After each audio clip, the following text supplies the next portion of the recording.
Blessed is the man who walks not in the dark, don't sit with the wicked, don't stand where they bark, but delights in the word both day and night. Like a tree by the river, he stands upright. He's like a tree, roots digging deep. In season he bears what the faithful reap.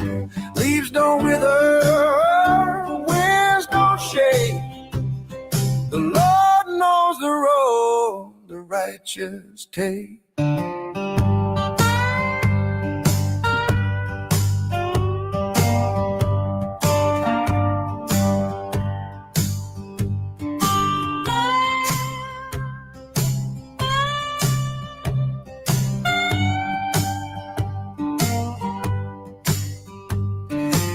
But the wicked, oh, they're dust in the air.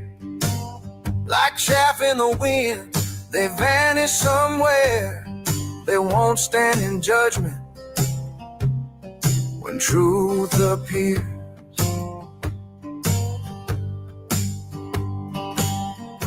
They chose their path, but not their fear.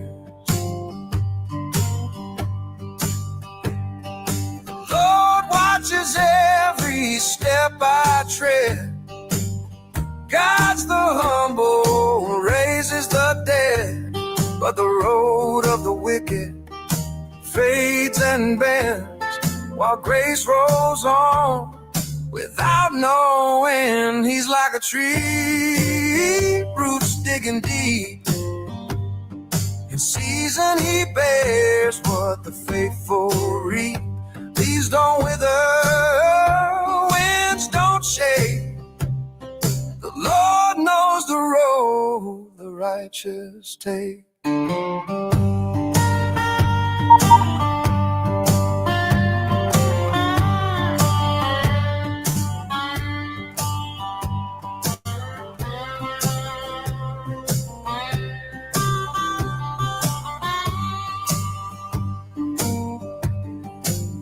So I'll keep singing that blessed tune, planted in mercy, pruned by truth.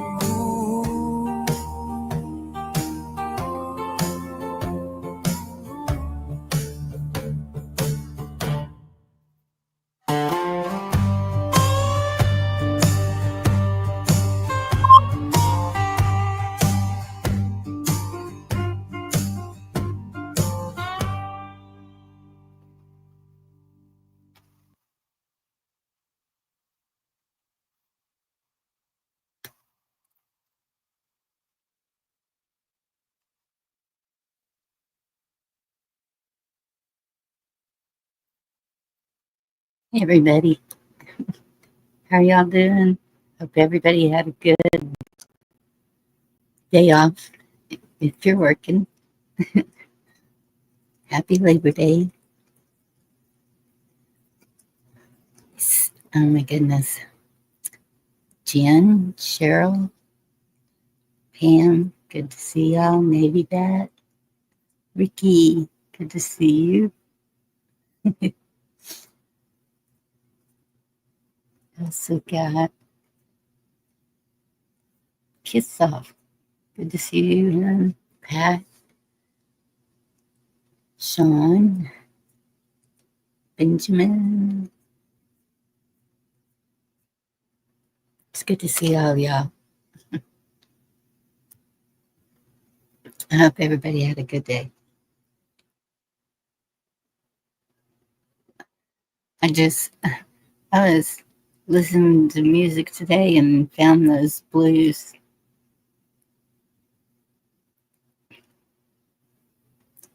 I don't know, worship songs, I guess you'd call them. And I was like, I'm hooked. And I don't know if they'll let me play this, but we'll try it. So I think I'm still here. They didn't take me down. Sent out emails to the helpers.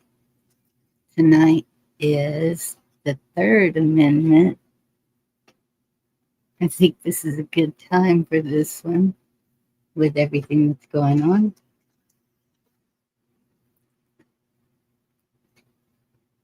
And I'll start with reading y'all a little bit of the motivational again.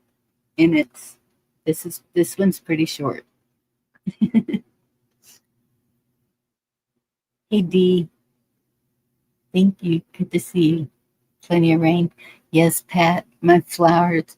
I went out to see if they needed watering and they still had raindrops on them. So I was like, all is good.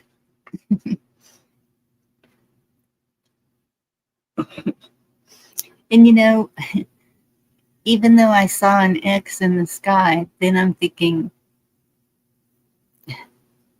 is this a good thing? Could it be a good thing? If there's no chemicals in it, I guess so, because we desperately need the rain. Hey, 420, good to see you.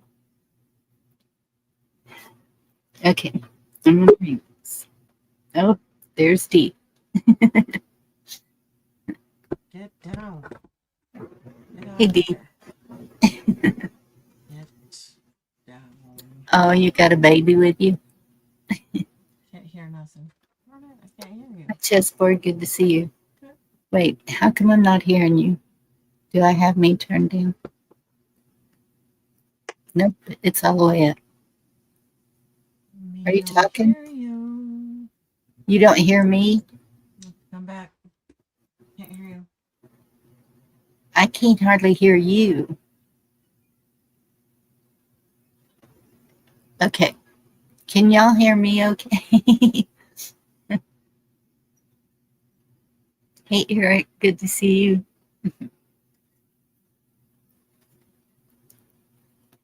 Can anybody give me a 5x5? Was it me or is it D?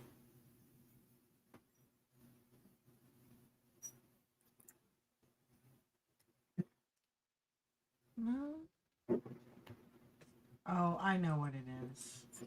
Okay. Of course. They're hearing me okay. Do I need to turn your volume up? There it is. No, it's some stupid thing I had to click. All right, you are out of control. Go on. Not being able to hear D, that's just not right. Cat. Okay, that helps then. Or there's an echo, isn't there? Oh, yeah. Okay, hold on. Let me just-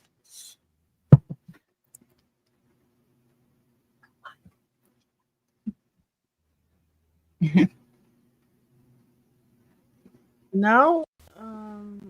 Oh, okay, we got you now.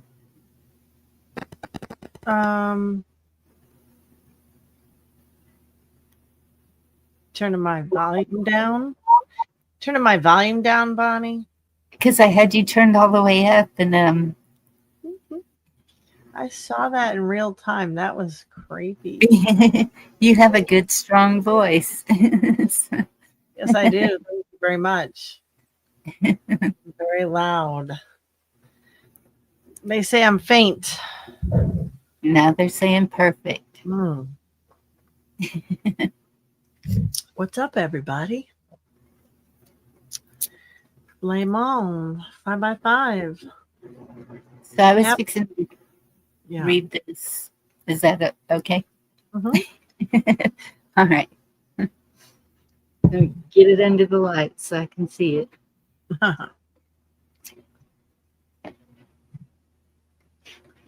Okay. We have ceded control of our daily lives amid incessant distraction. Our discipline in pursuing high ambitions has vanished. The white space of a free day seems unfathomable because we have become hypnotized by a false but compelling need to respond to all the needs of others. We are pulled at from every angle, torn from meaningful efforts by frivolous pursuits or false emergencies, and we are often unsure how to balance our lives with the needs of those we love. We are too often detached from what is most worth fighting for. Our busy work consumes our day, but it is not our life's work. Most do not feel a stark-stirring life purpose. They don't hunger for it in the morning or orient their day to its pursuit. A life of greater joy, power, and satisfaction awaits those who consciously design their life for this. For this we now declare, we shall reclaim our agenda. No, I'm not nervous at all.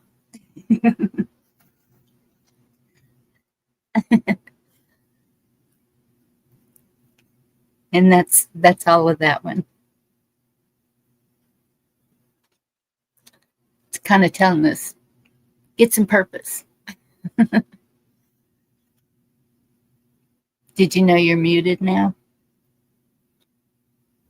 No. Did not. What's the title of the book? What you just read? That is the Motivation Manifesto, 9 declarations to claim your personal power. I see.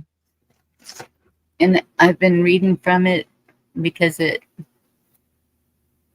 I started reading it and I was like, oh, I need to share this. This is really good. It really is. I see.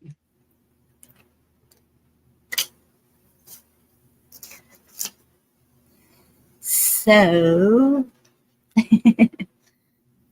tonight is the Third Amendment.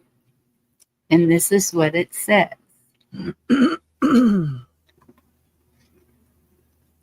No soldier shall, in time of peace, be quartered in any house without the consent of the owner, nor in time of war, but in a manner to be prescribed by law. So, because it says by law, I decided to look up what the law is.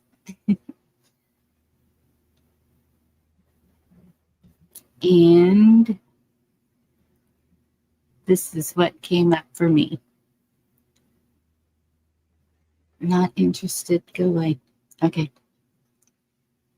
The Third Amendment to the U.S. Constitution prohibits the forced quartering of soldiers in private homes without the owner's consent in peacetime and requires a law to be passed by Congress to allow it in wartime.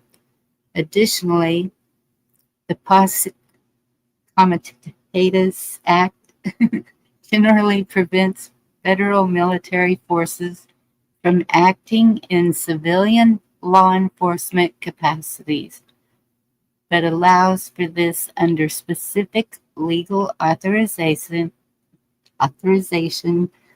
such as the Insurrection Act, which permits military intervention in cases of domestic violence or insurrection.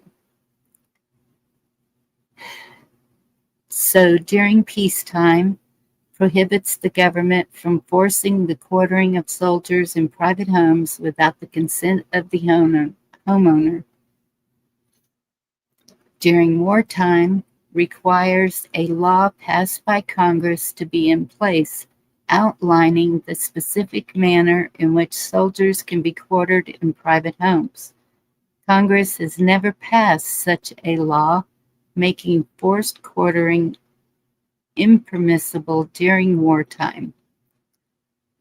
The amendment was a response to the British quartering of soldiers in colonial homes which was a major source of tension and a grievance listed in the Declaration of Independence. The Posse Comitatus Act, a federal law passed in 1878 that generally prohibits the use of federal military personnel for civilian law enforcement duties. The military cannot act as a posse comitatus, a body of citizens called by a law enforcement officer to execute laws unless specifically authorized by law. The act includes exceptions where military involvement is permitted, such as when authorized by law or the Constitution, under the Insurrection Act, which allows the president to deploy federal troops domestically to suppress rebellion, domestic violence, or enforce federal law. When the National Guard is acting under the state governor's authority, as it is not subject to the Posse Comitatus Act.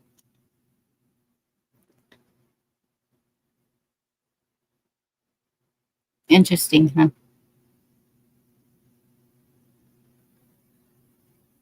Yeah. I believe it was a grievance against the king in the Declaration of Independence, if I'm not mistaken, as well. I don't think Yes. people like having the military embedded up in their home, eating their food, and probably graping their women. You know, it's probably a lot of Yes, riffraff like that was going down. but Lawfully. it's also going into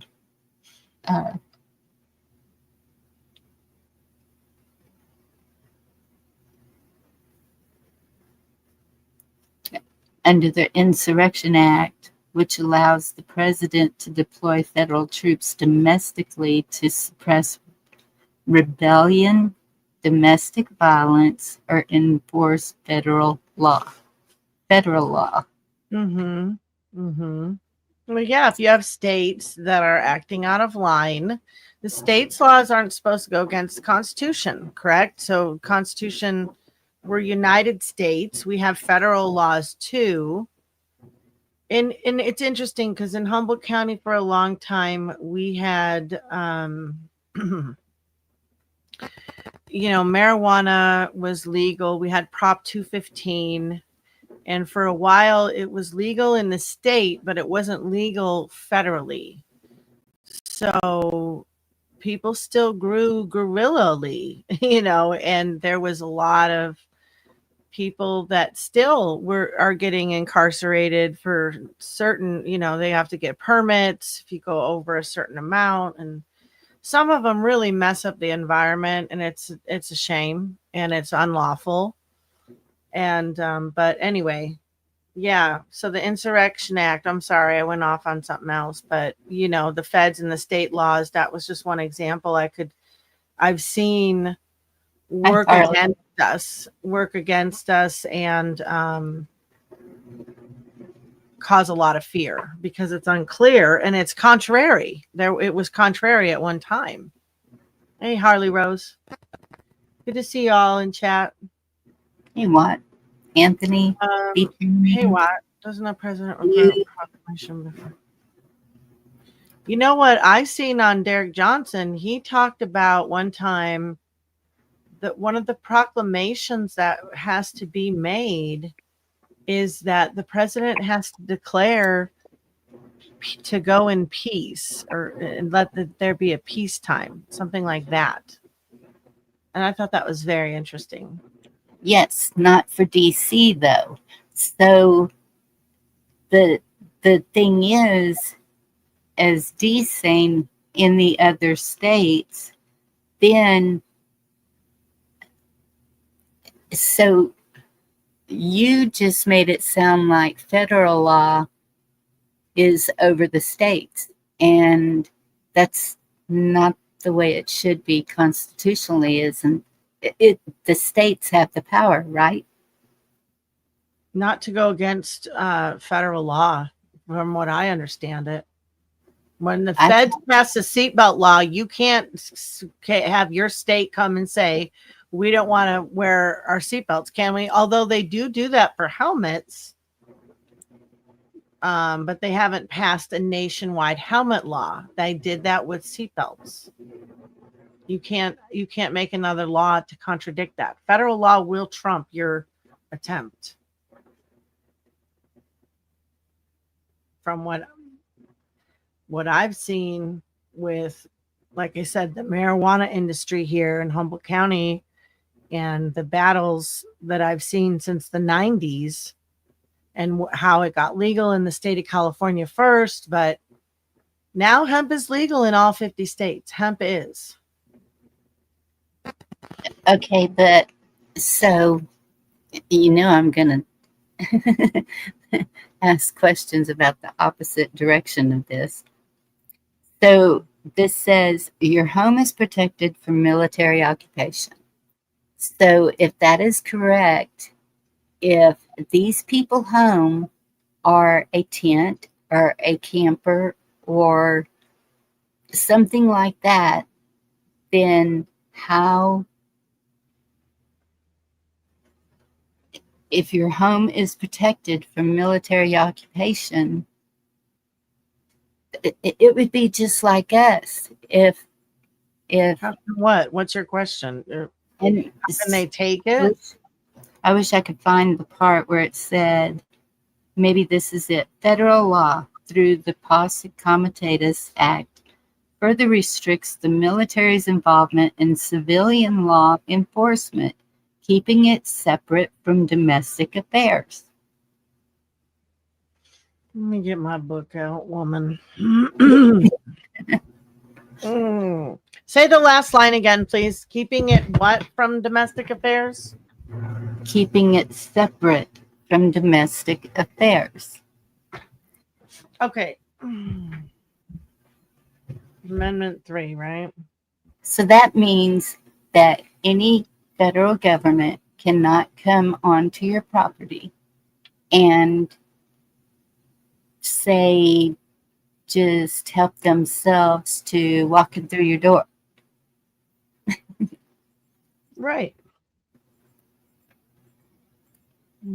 Yeah, that's what this is saying here. This provision guarantees the right of the American people to be protected from being compelled to harbor soldiers in their homes unless they consent or unless it is required during wartime as prescribed by law. So there is that little stipulation in there, isn't there? So we're at war? No, I've Never not been at war. Unless it is required during wartime as prescribed by law. So we're not saying if the government believes that it can spend our natural rights in an emergency, it will create an emergency to spend those natural rights. I Oh, agree most with it. I have seen it. They create problems just to manufacture false solutions all the time. Chessboard says the principle, known as federal preemption, establishes that when a state law conflicts with a federal law, the state law is rendered void. Ah, thank you, Chessboard.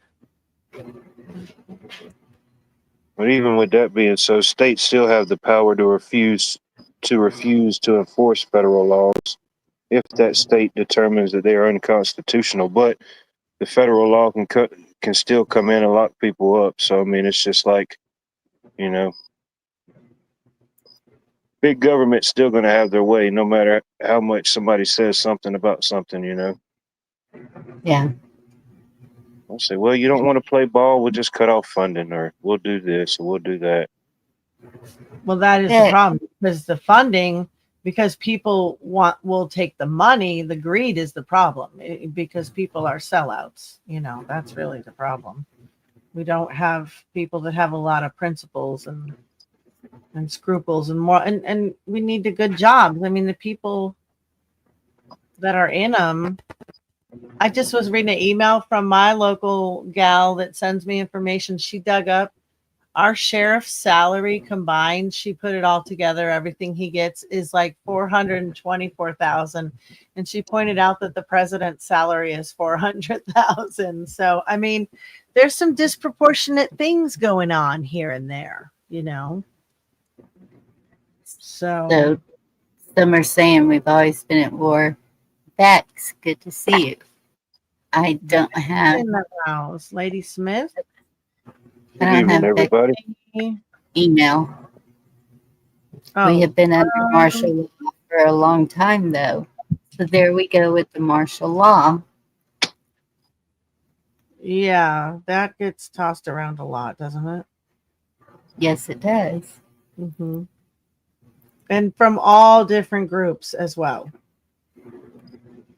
You know, it's not just like one particular group that says that. I thought I Haley, had your number, Vex. Dang it. Haley Wow. Rose has a question about naval forces. When it talks about deploying naval forces, does it mean U.S. Navy, Coast Guard, or is there a National Guard naval branch? From what I understand, the Navy is to protect our coasts of our country so that nothing can come in that's not supposed to. Vex, I sent you the StreamYard in Discord under messages, I think. I think that's where I was. I think that's where I was. The National Guard is states. Donuts. So Coast Guard, what is the It's purpose of the military. Coast They're a branch of the military to protect our waters. To protect our waters. They protect our Well, I know waters the out here. Navy is. Huh? The Navy is to protect our waters. So the Coast Guard does the same. Well, the Coast Guard will pull you out if you're drowning. The Navy's not going to do that, are they? They might. Well, that's what I was Lucky. thinking. They're more domestic than Right.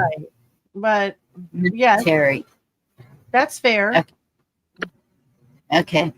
They weren't recognized as Coast Guard as military for a long time, as a branch that they were made fun of for a long time, from what I've been told. But I respect those people. We have Coast Guard rescue swimmers up here. I mean, it's serious. Coast Guard is aquatic border patrol, is what Sean says. Coast Guard also counters smuggling. So, Okay. United States Coast Guard is Homeland Security, says B Charming. Navy, high seas. Yeah, good points, everybody, for sure. Basically, Navy Guard. Yes. They are different. I mean, they keep their branches. It's like you have the Marines and you have the Army, and you have the Air Force. But And that's what I understand, that the Coast Guard is more for domestic policing. Like if a criminal jumps on a boat and takes off, the Coast Guard is the one chasing them down. yeah, Sean says they were extension of civilian authority to the waters. Yes. Yeah. So, but to pin it as just domestic, I don't think is. I think they do missions that are not just domestic, but yeah, they probably do protect domestically more. I don't know. The Coast Guard is a What's the distinct question? their exact purpose, the Coast Guard's. Yeah. Has its own reserve. It's just distinct military service. And what's the difference between the Coast Guard and the Navy? Well, the Coast Guard, as we know it, it's went through a lot of changes. It was several different individual entities, and they finally combined and merged to what we now know as the modern day Coast Guard, which I don't think came to be till after World War II. There was many different divisions. I think originally it was developed as the I forget, some type of cutter service after like your Revolutionary War and during your Civil War to like guard like shipments and stuff coming and going. But yeah, it went through many changes before it became the Coast Guard as we know it today. You remember in our lifetime, it was like they did finally get recognized as the fifth branch of military at the time, because I think they weren't they? Not. I thought that was What's the maybe. question? Were I they just- always part of the military? I don't know. I Well, just not as know a direct military as we like know them now. It was more like at the time, it was just like I don't know the exact word. An extension of the Navy. No, it's separate. You know, just Yeah. they're even though they're in the water, they're separate entities. The Mhm. Navy is separate from the Coast Guard. The Coast Guard is separate from the National Guard. You know, Mm. even though Yes. some of them may do some of the same things at certain times, they're all separate entities or organizations. one of my friends, he was military and K9 unit, and then he transferred to the Coast Guard after injuries from military, and then he went to being a police officer until started having seizures from military, and Mm. so now he's disability from Yeah. but yeah, so he and I believe it's domestic. So Ricky is saying That's what it said. Mhm. was formed in 1915 by merging the Revenue Cutter Service with the U.S. Life Saving Service, and is since incorporated with other agencies. The modern one, but the original. If you go up higher to his original comment, Yeah, and but that didn't form the Coast Guard. It later merged with another entity after World War II, and that's kind of officially what made the Coast Guard as we know it.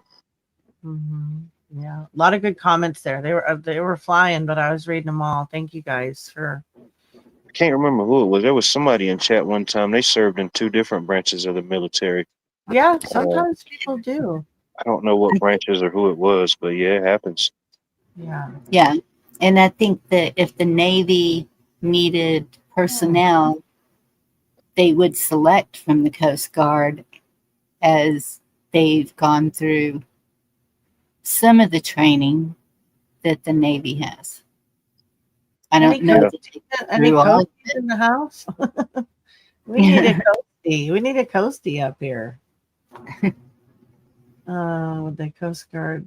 Yeah, I imagine some of their training and stuff does cross over. Yeah, but I would still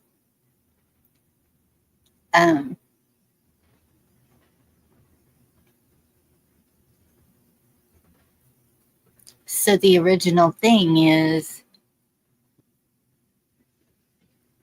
you're saying the federal government trumps all, and I'm saying I believe the states are what makes the federal government, and the people.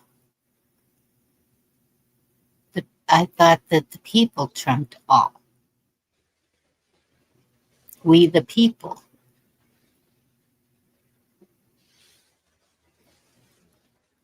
Well, Chessboard put something in there about it as well. It's just the way I've seen it work here in Humboldt County. The feds will trump the state. But like Sean said, now also the state ignores the feds because California is a sanctuary state. But Chessboard said at 622, the principle known as federal preemption establishes that when a state law conflicts with a federal law, the state law is rendered void. They're not allowed to make laws that go against the federal laws. That's how I understand the relationship between the state and the feds.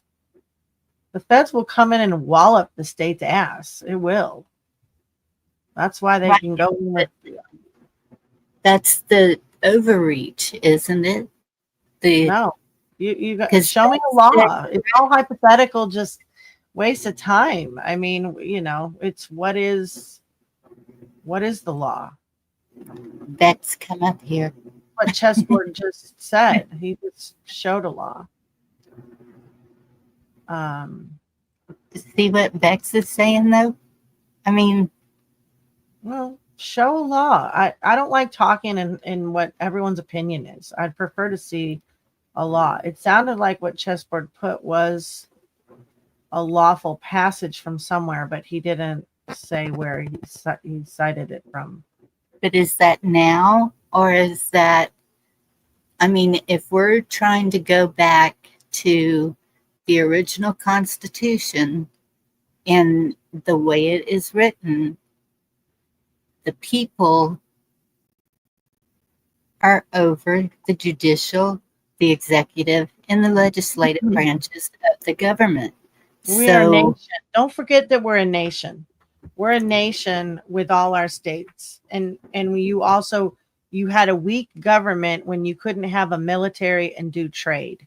So it wasn't just that came from becoming the United States. It also created a central government. It created a central government.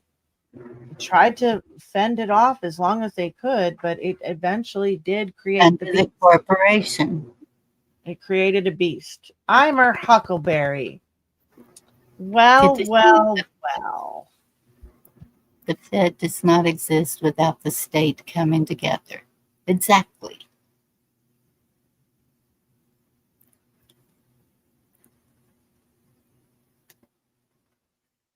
National Right, Guard is being used for bigger than people think.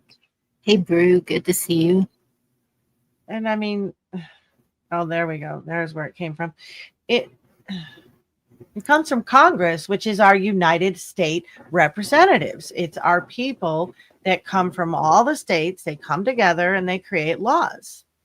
So, just like the Grange is going to do. Hey, Brew, good to see you. Mary, look But at the you. Congress hasn't even done anything about what's happening now. The Congress has not come together for a vote on it. It is just being done by the president. Well, a lot of things he's written in executive order, somehow the Congress has managed to get through. Well, and so he only had 30 days. Do y'all remember what day it started? I couldn't tell you right off. What is it exactly? What are you talking about? When he made the executive order for DC. Mm-hmm. And it was supposed to only last 30 days. And then that's when it goes before Congress to decide if it's going to continue or not. And with all the issues that are happening due to this, I really pray that Congress does not let it go through. Oh, 3 years ago, didn't you want to have immigration cleaned up? Are you just taking devil's advocate side? What? It's not just about immigration, though. Well, this position seems different to me. It doesn't It's seem like the consistent. I know, and that's where it seems like. Don't you want what's lawful, Bonnie? I mean, don't we want to be a nation of laws, though? Like if people don't follow the law, yes. We need law and order, but I don't want the government making the laws. I want the people making the laws. The people are the government. People No. are the government. They are the government. There are laws on the books that people have made. I don't know what you're talking about. See, and that's by voting. And what's happened with the voting system? I mean, there's been over and over and over. So It's and there you go. Common law versus land laws. De jure versus de facto.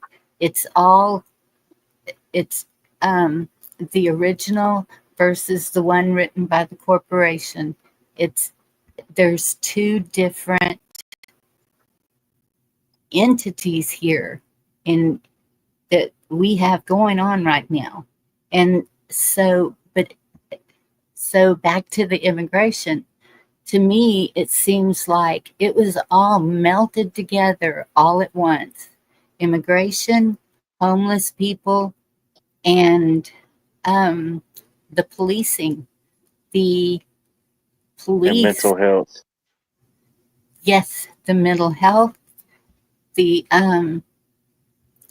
it's like, oh, let's just combine all of this together and make it all under this one executive order, which that is not, that's like making the bill that has 50 million things in it for everybody. It's one bill, one vote, one emergency, one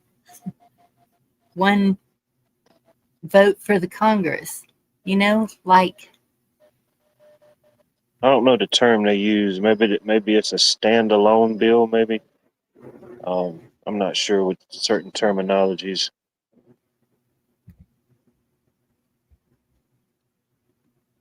is that Article 6 of the Constitution?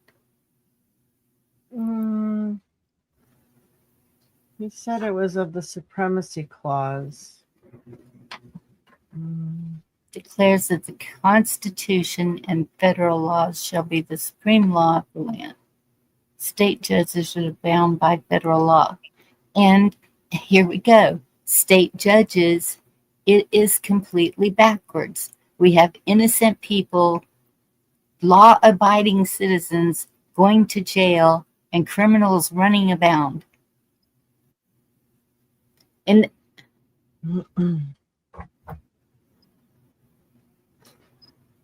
oh, I could just go on and on and on.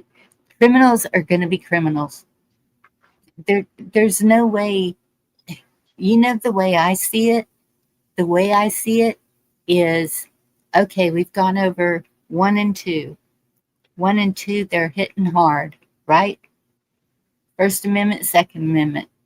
I think that if everyone was allowed to carry openly, I think a lot of the crime would go down. I really and truly do. Yeah, I would.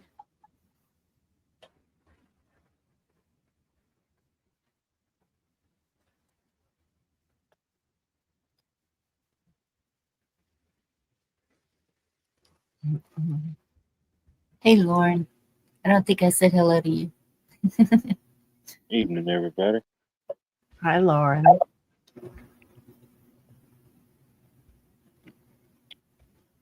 Who's Brandon Johnson? I don't know a lot of these people's names. I probably should, but I don't really keep up with the political part of it. Okay. Can I read something? This is provision 210 from Article 6.2. The supreme law of the land shall consist of the Constitution, the laws passed by Congress, and the treaties which have been or shall be passed by Congress. The supreme law of the land is the Constitution. It's a federal. That's our federal document. That there shouldn't be anything against that or laws opposing that. That's what that's saying. And then here's a little thing about the purpose of the Supremacy Clause. Was to prevent the states from invading those areas which had been specifically delegated to the federal government. The founders were equally concerned with the possibility of the federal branches of the government invading the supreme authority reserved to the states or trying to acquire exclusive domination of areas which was their joint jurisdiction. Either case involved that ugly word, usurpation, which all of the founders so vigorously warned against. There you go.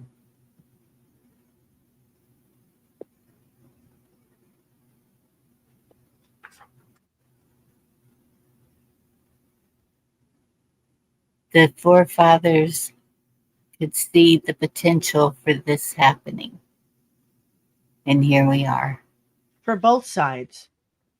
But you have, at least you have Congress. So here's the thing. You have the states where people aren't necessarily assembled and doing the work that needs to be done. So then you have Congress who's doing the work, and they can do the work because we're not really overseeing them, and they're getting away with it. And that's, they are doing the federal legislation that affects all of our states because they're all there. It's a representative government. That's how it works. So they're not, the states aren't able to, the states do have their own meetings too. They have their own laws and everything, but they can't create laws to go against the Constitution. That's the point. No, That's an easy point. Not to go against the original Constitution.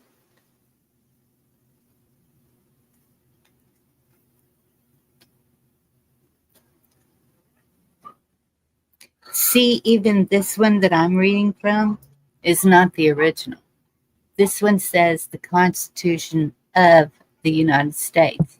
The original Constitution says the Constitution for the United States.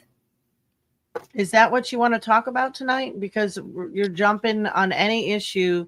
I don't really want to argue about stuff. Like, if you want to what I want to talk about is how we can write letters to speak up about our grievances about anything that's going on right during this time. That was my goal. Okay, well, you've thrown a lot of issues out tonight. I know. I'm sorry. Maybe we better slow your roll down here. I'll calm down. Put the brakes on. Let me breathe. I would say take a Xanax if I was of the joking kind, but I really don't think that's funny. Take a CBD gummy, okay? Oh, that's better. Okay. Yeah, something like that. But the Fed goes against the Constitution all the time. Well, yeah, gun laws. If someone knows how to stand up against for their 2A, they can. I do believe that people can get, especially if they go before a jury as well, get off with some bullshit gun law stuff. I think that they may get locked up for a while, but they can fight it. And I think that a lot of people do, and a lot of people have success with that one. But yeah, it's a shame because a lot of people that are getting paid to do bad things to us right now. 100 things. I mean, that's a good stream for another time too, just to go down the list of, you are worried about many things. There are many things that are on your mind. No, Ricky, they don't have to listen to us, but at the same time, if enough people are sending those letters in, eventually someone's going to pick it up.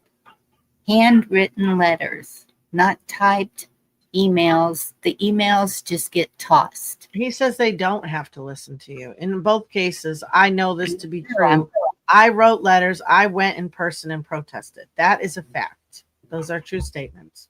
But it doesn't mean you shouldn't do it, but it's not enough. It's like, yeah, do that, but then also follow up, go to a meeting and be like, hey, I wrote to you about this, but we have to learn how to tell them what we want and demand rather than go there like I've done before and practically groveling, asking, begging them to do the right thing. It doesn't work. You have to have enough people You have to have the right paper, apparently. They do not listen to us. That's very obvious. Well, locally, I believe here they do. And so that's another thing. All areas are different, even in Texas. Me over here and some of the East Texans, North, West, it's different all the way around. And so it's like we had ordinances, we couldn't collect rainwater. We couldn't have an RV on our property. I don't know. I can't remember all of them. And those ordinances are gone. They were taken out because the people spoke up and said, no, this is wrong. I'd like to see that. I'd like to see those receipts. I would watch those meetings where they stood up, and I'd love to see the legislation that's passed. People say that all the time. It's like, show me the money. Show me how they did that. They really just talked to your city council, and your city council was like, okay, we're going to do the right thing. I find that very hard to believe. A part of my skepticism, but I mean, I know that also Carolina has told me in their case, like with her pastor, she's brought up things about they need to assemble and learn government stuff, and they do. He received that. People do receive that sometimes, but a lot of times they don't. They won't do that work. It's, a matter of getting together with people on the same page. You have to do it for juries. If you had a proper assembly, if one of us ends up having to go to jail or something, I mean, if we had our people, we can have our own grand juries. We can select our grand juries. No, Your Honor, I have a grand jury here right now. I want a speedy trial right now. We don't know how to work that courtroom. Some people do, but a lot of them love to put that stuff behind a paywall, and they just want to, milk it for all they can instead of help people. Or they just get tired of helping people because people won't help themselves. Right, Ricky? You tell people to do a little bit of homework, they won't do shit. They won't do nothing. Or, they'll come in and they have these issues and they want help from the assembly and everything, but they're not going to really stick around and help anything, and we need to help people that are dealing with CPS. I don't know why we don't have, like a flow chart. I know when I talk to people that know law and common law, they'll say you go after the individual who's going after you. Don't go after the agency. That's like learned thing number one with common law. Like they would say to me, don't sue the city of Arcata, sue the individuals. Sue the cop who arrested you for not wearing a stupid mask. Do that. But rape, assault, and theft are considered petty crimes. Hey. Yeah. Yeah, Admiralty Maritime Law. Yeah. Well, some people can wield it. Some people can wield it. You just say they disarm the prosecutor immediately. Then they go for the judge, and then there is a language to be learned, and no one is going to really teach you. Yeah, be careful with the gold. I think I said that in my last live. Now it's gold. What are you talking about? Gold. What about it? I would just be getting silver, maybe, or because they have taken it away from the people before, and China has put 150% tariff on us, and they want it all paid in gold, and we cannot produce enough gold to pay that. Mm. So I'm just, when I hear something like that, I look at what all the repercussions of it could be, and looking at past history. And it's like, it's happened before. History keeps repeating itself. That's right, $40. Good, Sean, because I got to go soon. I got to whip up some dinner for my hubby. He's been working all day. Yeah, silver's up to $40 now. Yep. I know. I cannot believe that.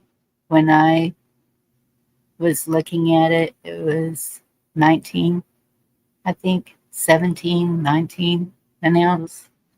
Mm-hmm. Yeah, I was buying it when it was $19, $22, $25, $29. Yeah, I thought I heard it was up to 50. My husband said it was 40 a little bit ago. Yeah, you welcome to Garden Chicago. I've seen that a couple times, Benjamin. I'm coming to Chicago, Benjamin. I'll let you know if I can hang out. Nice. I have a short amount of time. I'll be there for a memorial with family. I contacted my best friend Yolanda, and I hope to connect with her.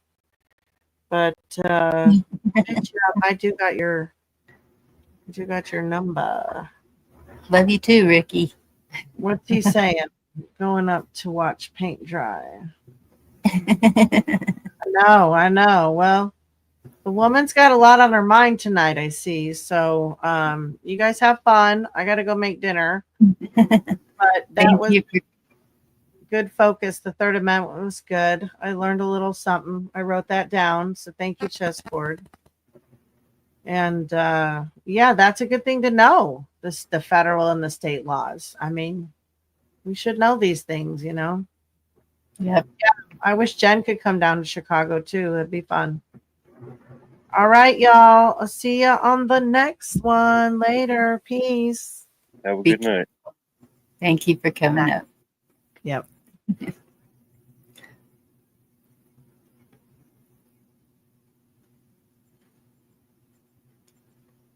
Well,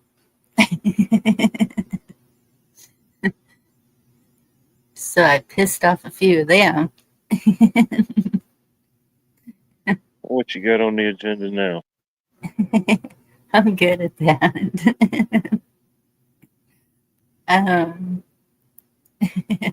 Good question.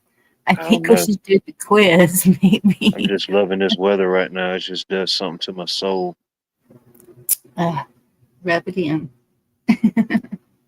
I mean, heck, it's uncharted waters, you know. It's usually not this pleasant this time of the year, you know.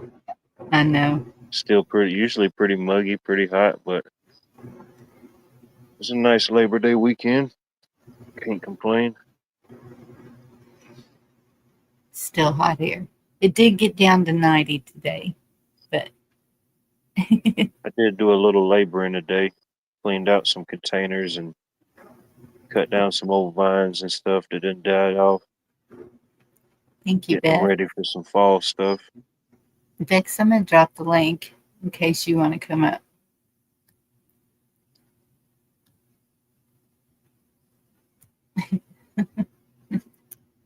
Yeah, that's all I really did.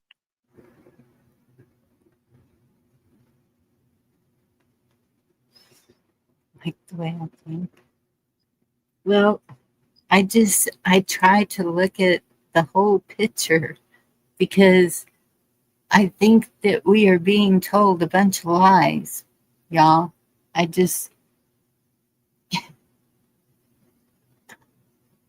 When did getting the immigrants picked up turn into homeless and people, van lifers and all of everything, the homeless? I can understand. I see the people, what do they call them? The people that are bent over. I've seen pictures of those people. I've never seen them in real life. I would probably freak out if I saw somebody like that and try to help them. But I have never seen that. But I've seen the pictures and videos that people are showing. Yeah, zombies. And I have a video, this one lady explaining it. And, but that's for tomorrow night, I guess. I mean, if we want to turn it into that, I have a whole lot of videos.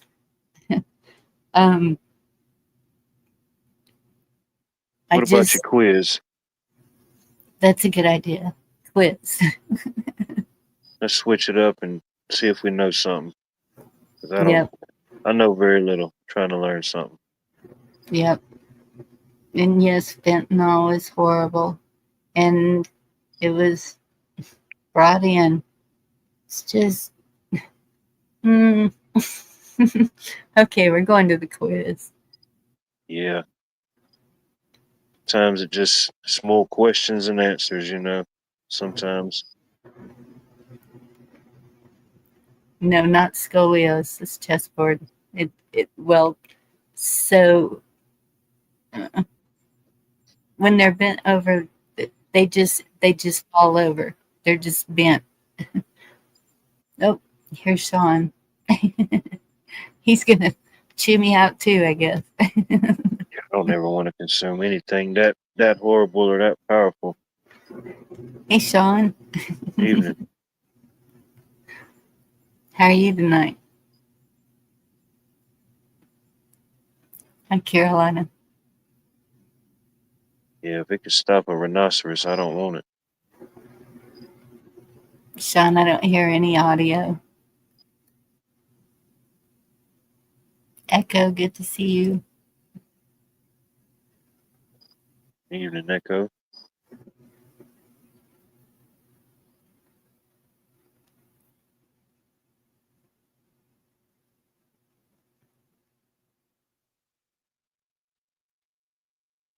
It's I think he had to rounded. put the hamster on the wheel. He's getting it warmed up.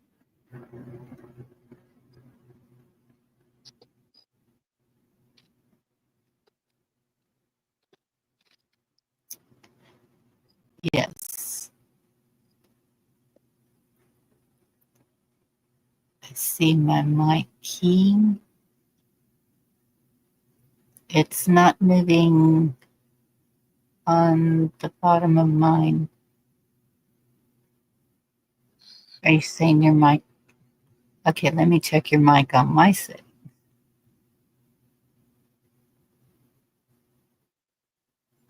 The mic is all good here.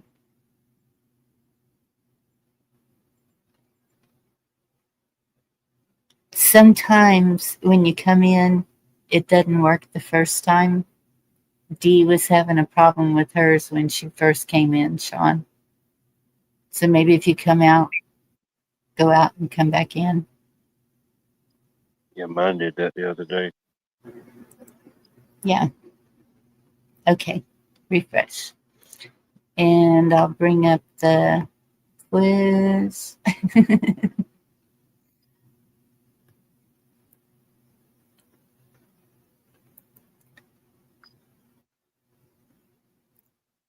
Well, okay. I have to click on it and then bring it up. Screen share. Okay, that was me. We know it takes you a few Are we seconds. green? I heard something. Are we green? Yep, you're green. There we go. Huzzah! Hooray! Happy Labor Day or something like that. Happy Labor Day. Yeah. We can run through that quiz, and I want to jump back on that Third Amendment. A lot of folks do brush it off. There's actually some weight to that. It's a good study tool as well. So, what's this quiz I'm hearing you talk about, Watt? It's a constitutional quiz that we've been doing after we talk about all this. So Oh, if you want to go back to the Third Amendment, let's do it. Yeah, go ahead. Well, how about the quiz out of the way? Like, Oh no. Okay, Sean, you started roboting and now there's nothing.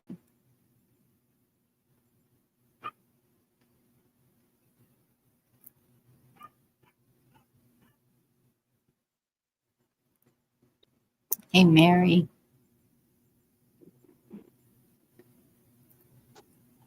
Evening, Mary.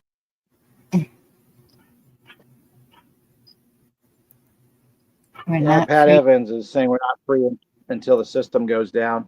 Well, to be blatantly Yes. honest, we don't need to get rid of the whole system, just certain elements, and then we provide the steering of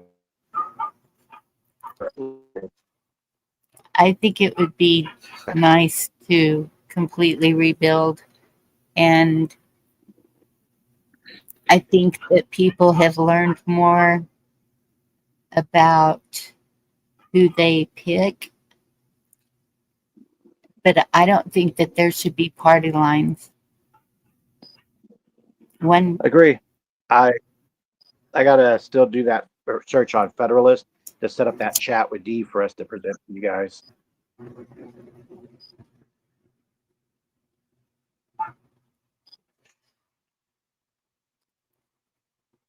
Federalist. Yeah, Federalist papers, faction.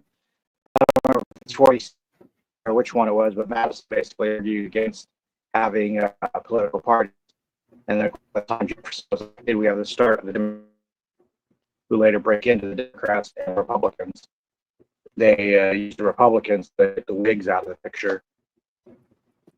So, fast You history got- in a nutshell. Hey, Bex. Good to see you. Uh-oh. Bex having the same issues with his mic. No, tonight is no mic night.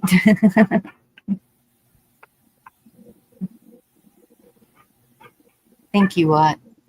I need to study up on that.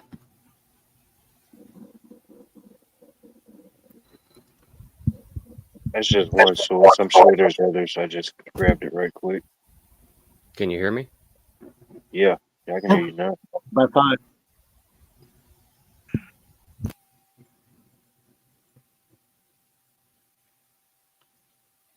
So I can hear all you guys as long as I'm clear. I don't get any sound from StreamYard. I'm gonna have to jump out and come back in. Okay, but we can hear you now.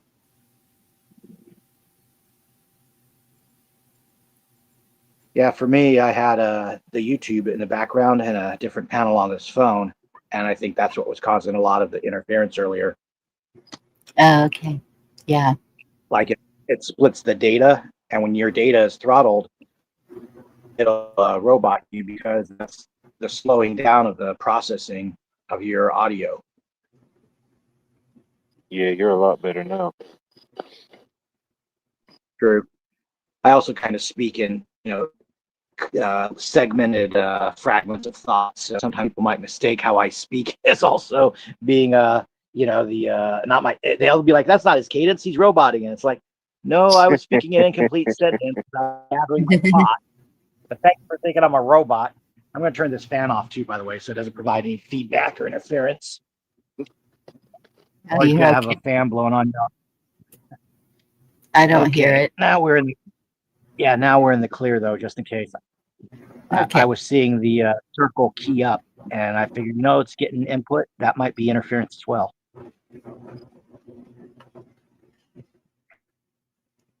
For we, not a party, period. I agree, Chess. Yeah, so many of us are like-minded and in agreement.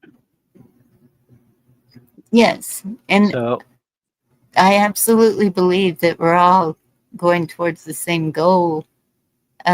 We just have some different views on a few things that are happening at this time.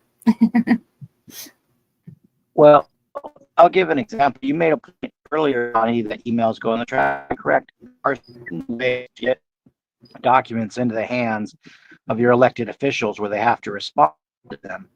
I'm not going to give that away on this chat, not because I'm trying to be a gatekeeper, but because I don't want every Tom, Dick, and Harry who is a schizoid out there on the interwebs to start, flooding the mailboxes of elected officials with frivolous, junk mail. What they used to call paper terrorism. When you're assembled, you get to the root cause of the issue, you create the remedy, and you're one and done as a group. Okay, someone did something mean to you, someone did something mean to another constituent, they did something else. Could be 3 different mean things. Essentially, they're just violating the public trust, and you go to the root cause of the problem, and the remedy is to remove them from office, promote officials underneath them, like shark teeth. And if it keeps happening, yeah, you remove 4 or 5 in a row, they'll eventually get the point that you're serious. A different body, see, this thing is you got to be honest with people. It's a different body. I'm aware of them. I, have a love-hate relationship with them. Body throughout California. Their Riverside chapter got rid of our board of supervisors, and they were keeping me in the loop on the information on that and everything. I appreciate that for them, but they got rid of the board of supervisors. Let me backtrack on that. They got rid of the registrar of voters. So during the whole 2020 controversies, this registrar of voters was not correcting things, and through several election cycles was consistently having issues. Well, they got rid of her, but they also gave her a payout. Oh no. Uh-oh. Man, what a cliffhanger. Right. I hate when that happens mid-sentence. They gave her the payout. And he'll be back. So how's it working now, Vex? Testing 1, 2, 3. Is it working? Crap. Goodness. Hey, Semantic Monday. Something's not wanting us to Can y'all do hear it. me? And I could see that happening. The evil doesn't want us getting any of this information out because it is good. Hey, Savage, good to see you. Check, mic check. Yeah, we can hear you. All right. Can you hear me? Making sure I didn't go into the portal. Barely I can hear you, Vex. Let me see if I can turn up your mic. Okay, hold on just a second. I'm going through the settings because I think it might have just kicked on my laptop mic. I can hear you now. Yep, you're loud. You're just fine right now. All right.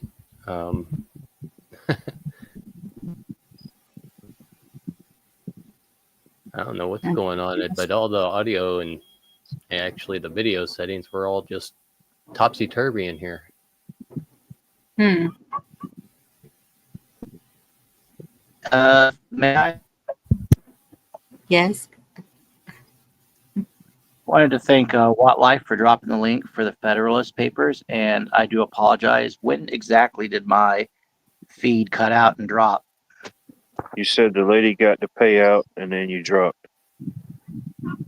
Yeah, I went into describing how that next election, the sheriff had the cell phone towers, Stingray towers up. The LRADs had the LCD screens filming in all directions around the registrar of voters. If you showed up to stuff ballots, you knew you were getting caught.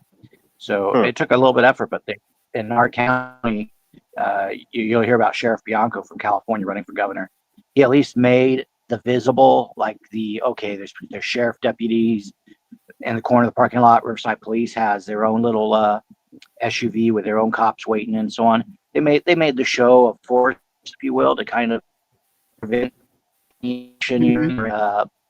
bills and all that. But fast forward, the people have to learn it's not just about the one election. You got other votes. And as Bonnie and Dee pointed out, the grand jury, that's when there's folks. And that's from the the assembly is it's the dirty secret. I have to explain to people. The assembly is a jural assembly. One of its functions when it's not doing work as an assembly is it can form a jury pool. So you got to have people, to actually form that jury, that probably convene grand jury. Go look up the Magna Carta, folks. It's not a lot of people you need, but you do need to have it. And Yes. Vex, Bonnie, Watt, I'll yield for a few minutes. That way I don't bogart the whole night. So it's all you guys for a minute. I've Thank already you. yielded. What's the minimum? How many members do you have to form an assembly? How would that go? County and state. County is 15, state is 30. May I? Yes. There might be a slight variance from state to state, but the usual rule of thumb, what I just said about the grand jury, in the Magna Carta, you have 25 sureties of peace. That's the 25 barons of the realm who were, blocking King John from controlling London and so on. So you have your 25 grand jurors, you have your 2 alternates, you have 4 investigators. This is why we want to teach about PRAs and FOIAs and so on. That's a grand total of 31 people. So to have a general assembly properly convened, you need to always have a grand jury at standby. So that's kind of the cool power of it. Now they investigate, they find something scandalous. A grand jury can only issue a presentment, or as they call it in the legalese, an indictment. So whatever county that incident happened in, you want to bring it to a trial jury in that county, which is where your county general assembly comes into play. And the trial jury is 12 jurors plus an alternate. That's 13. See how that all works, everybody? Your assembly also equals a standby jury. It's pretty awesome.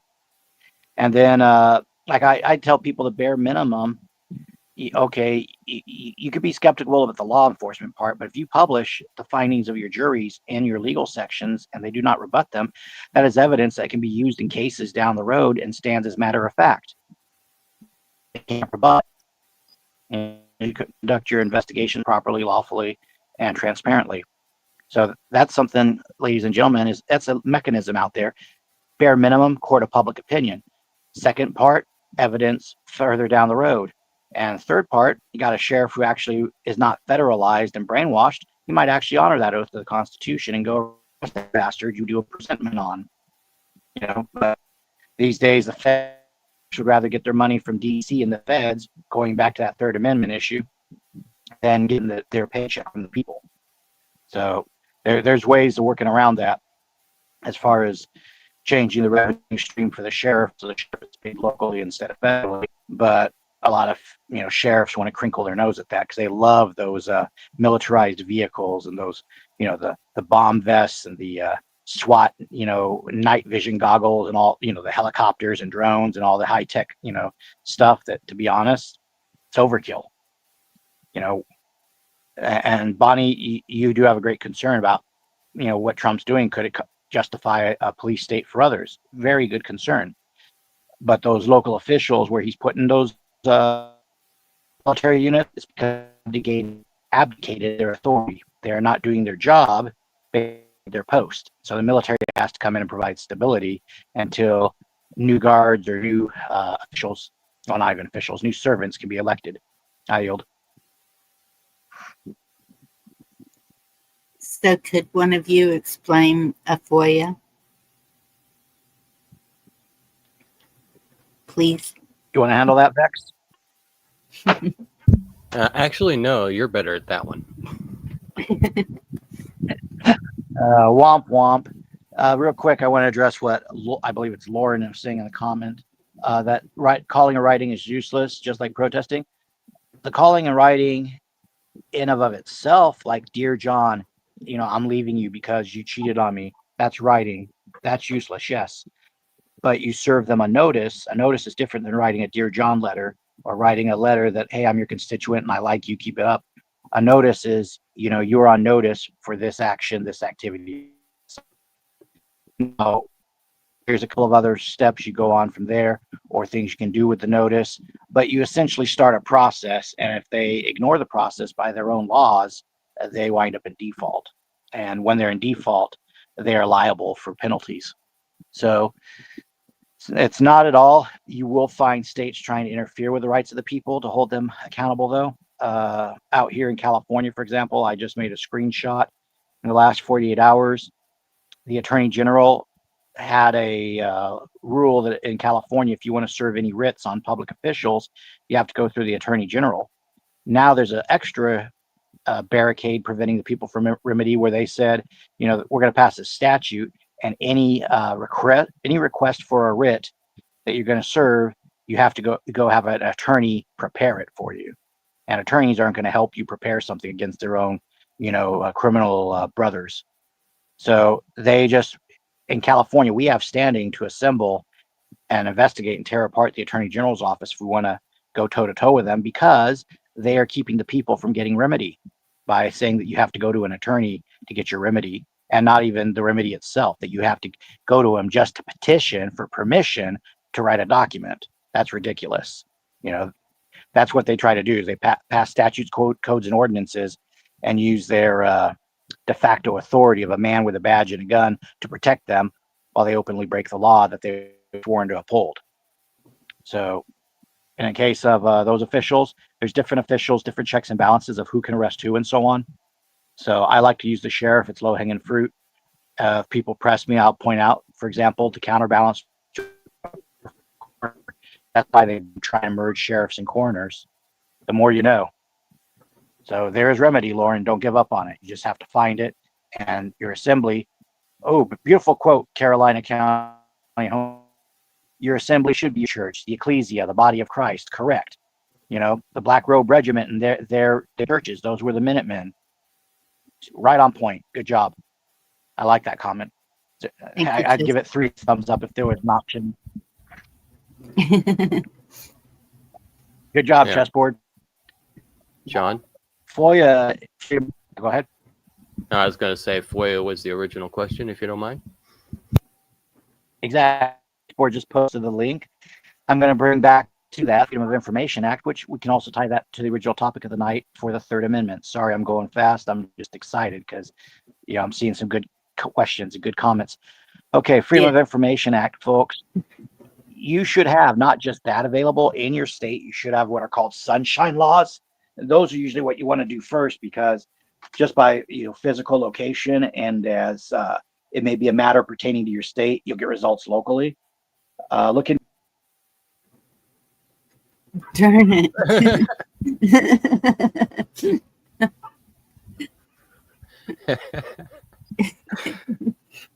That Poor is so Sean. tragic.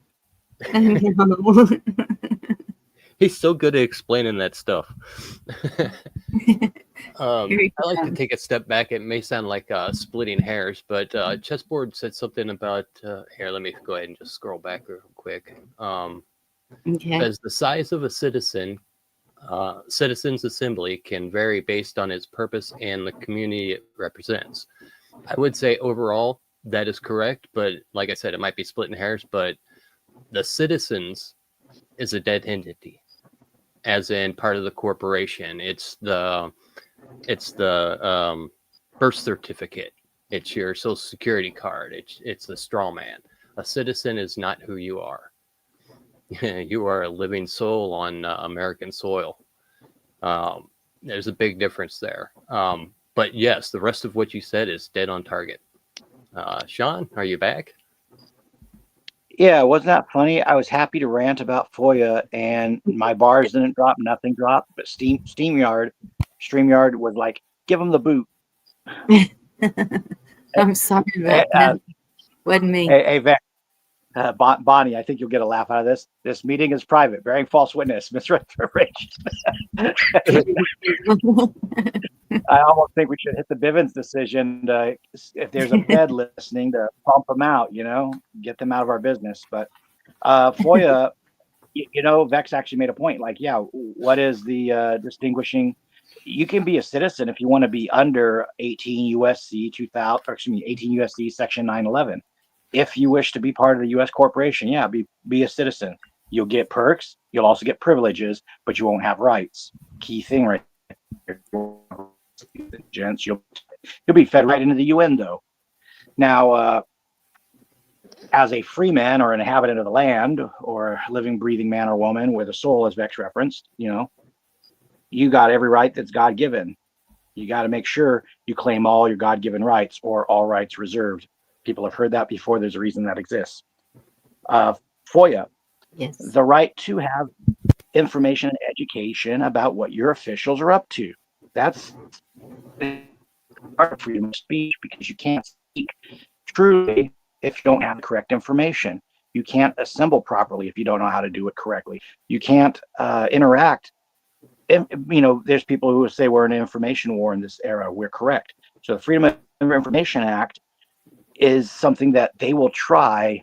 They will give you what you ask for, and it'll be only what you ask for. You're not allowed to do like a fishing expedition, but you can learn from whatever they redact, and then you can target it on what's redacted and hone in on that. And sometimes you learn more from what they redact than what they admit to. I kind of piece something together. Others might disagree with me, but you have to have an ability sometimes to connect the dots and infer. There's a lot of folks that were giving Trump, grief over the whole Mar-a-Lago thing with Epstein, that he kicked Epstein out, this, that, and the other. So there were 2 incidents Trump knew of, that were reported to him. Now, I didn't do a FOIA, but I did come across the testimonials and evidence regarding Mar-a-Lago that was circulating on the internet during the first Trump presidency. And you look at that and you see there's names that are redacted. And you're like, okay, I'm going to line this up with this and this and this. And it highly looks like that after Virginia Giuffre was basically absconded from Mar-a-Lago by Epstein, the next party, because Epstein was told knock off, don't do it again, and he did it a second time. And you could say this is my theory because it's redacted. I don't like my final piece of the puzzle, but because it's redacted, I look at it. Who is this employee that reported Epstein? And apparently the employee was hit on by Epstein to take the, and I'm like, well, interesting. At the time running Mar-a-Lago, if everything is correct, it was Trump's daughter, Ivanka. Epstein trying to bring Ivanka into his harem. And I'm just like, wow, if they hadn't redacted that name and these positions, I wouldn't have focused in and looked over at another document, like who was managing the spa and who was in Trump's orbit at that time, da-da-da-da. Da-da-da. Oh, Sean.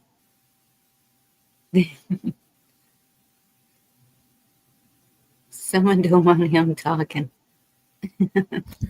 Wow. Yeah, I'm contemplating just buying him a laptop and sending it to him. Right? No. Vex, do you have a copy of the Bivens decision to pull up so we can get these bastards running out of here? Because I don't know what part on the Go thing I just dropped on, but I was getting into juicy, details there. Okay, wait. Barron's decision. Bivens. Bivens. Yeah, it's basically Bivens versus 6 unknown federal narcotics agents.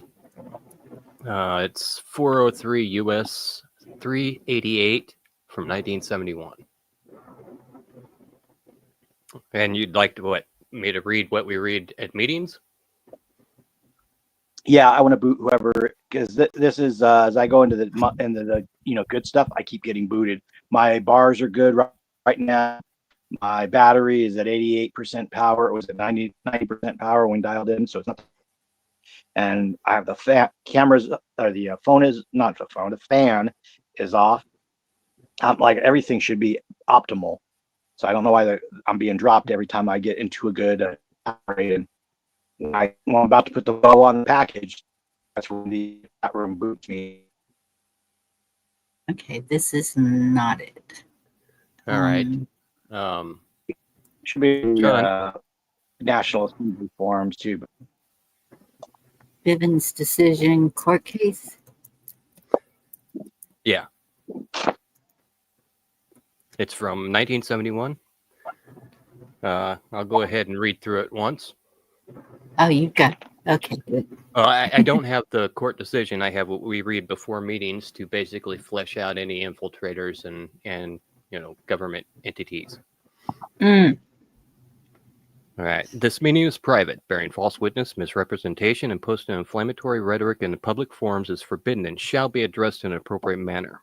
to eliminate all conflict and false allegations. Is there anyone in attendance at today's meeting that is a member or agent of any law enforcement agency or public agency of the federal, state, county, city, or township agencies present? Speak up.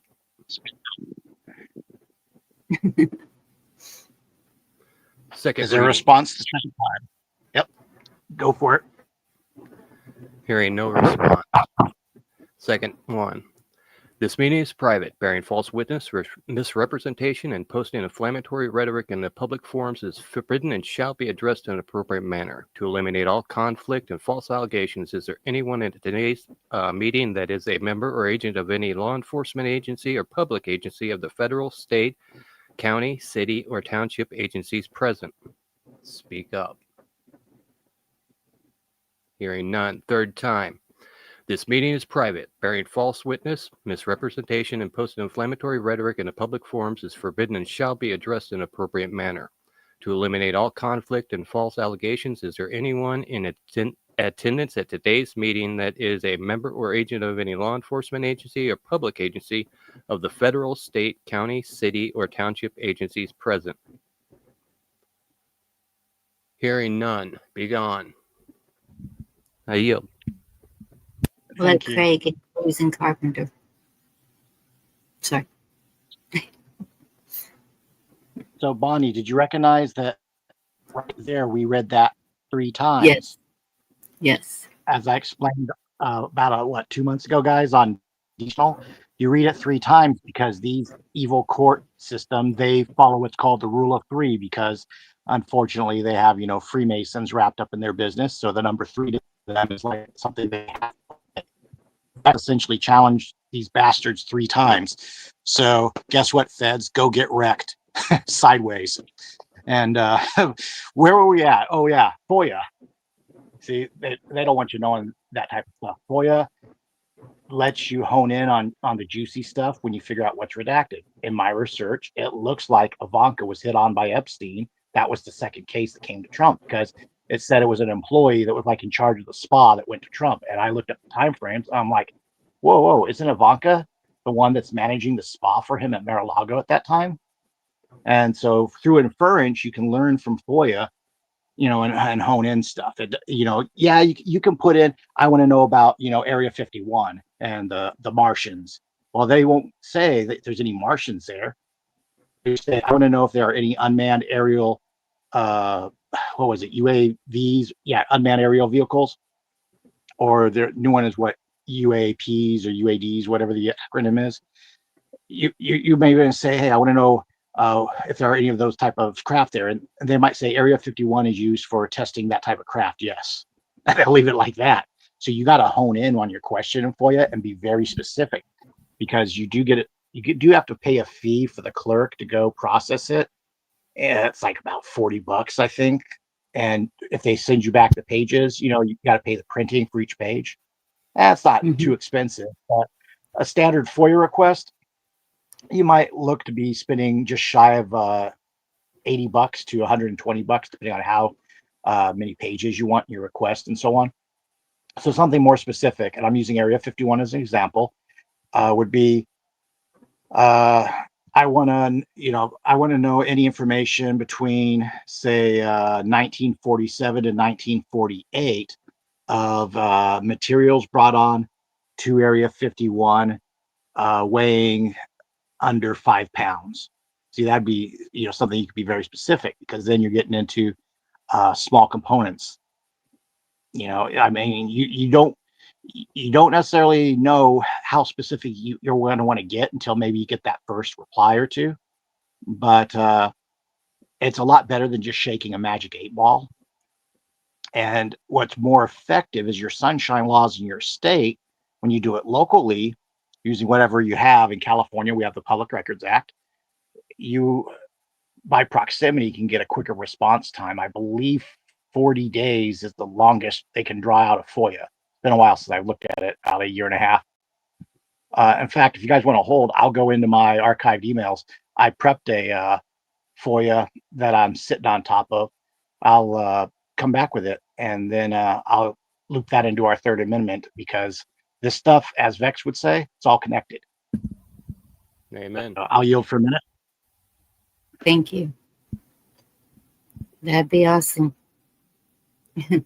You'll find a lot of stuff that we deal with. We have to be very precise in what we do, as far as like what I was saying earlier about being nitpicky on the wording of citizen versus a, even Yeah. person. Even I would consider myself one of we the people, but not a citizen or a person. Those are dead entities. So you're just natural born. I'm a natural born woman. Exactly. I like to say a living soul on Missouri soil. Living soul. Yep, that's a good one. Being precise in what we do and say is key, because think about it. Imagine if any one of us, as an individual, had to go up against a lawyer. Some of us would do okay. Some of us would do horribly. Some of us would do great. But that's the uncertainty of it. And that's what we have to think about whenever we start challenging what is in place right now. Excuse me. Because, if you don't have the goods, you're not going to be able to stand toe to toe with them. And they will do everything in their power to confuse and essentially trick you so that they keep control. Right. So And precision is the utmost. Blue's saying of the USA, and I would not say that. I would say, okay, on Texas. Well, you could say you're a Texan. I'm a Missourian. Oh, okay. Now, if we're speaking with somebody outside the United States, then it's okay to just go American, because that's best how they would recognize us. I'm an American. Yeah. Oh, okay, yeah. But here, talking amongst us, the correct thing is, I'm from Missouri. I'm a Missourian. Okay. Georgia gets May I? confused and they ask, is it the country or the state? Right. What's that?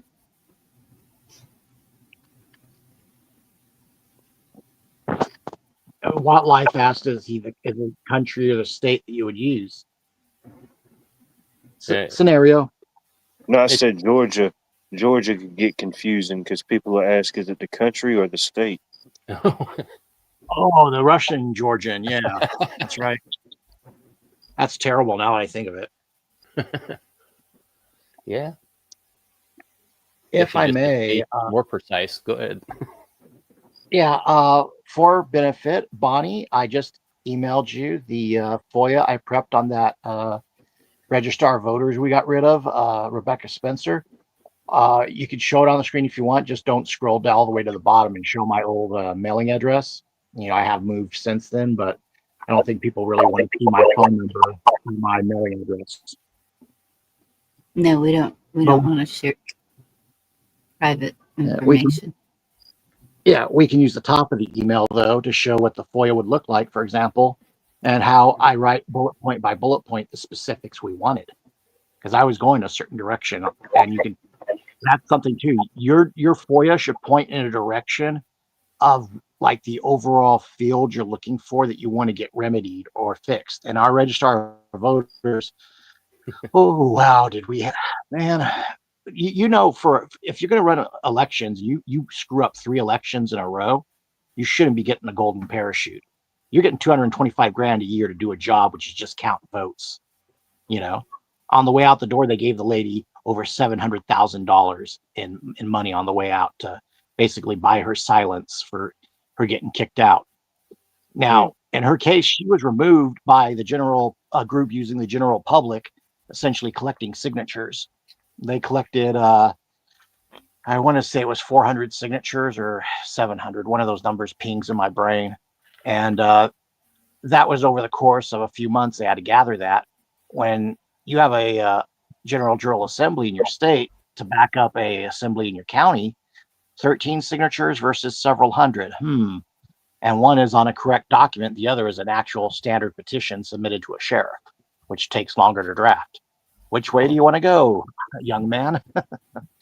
So, like I said, the organization that did the work, I was doing my work like parallel to them. So I was, they were sharing their results with me, and I was allowed to share stuff that I found on public, not assembly forms, but public information that I would look up off the National Archives. So it wasn't too big of a deal. But that right there, folks, is a FOIA regarding our registrar of voters. And I'm going to try to switch tabs and keep my audio. If it cuts me out, I apologize. But let me know if you can hear me still, Bonnie, and I'll read along for you. Okay. All right. So it's dated December 1st, 2023 at the top right. And this is the email form. You'll also recognize that I sent it to our friend Dee, who was on our panel earlier, because me, her, and a few people in California, we do assembly, but we also keep an eye on the civilian election stuff, because I do poll watching, I do auditing of elections, things like that.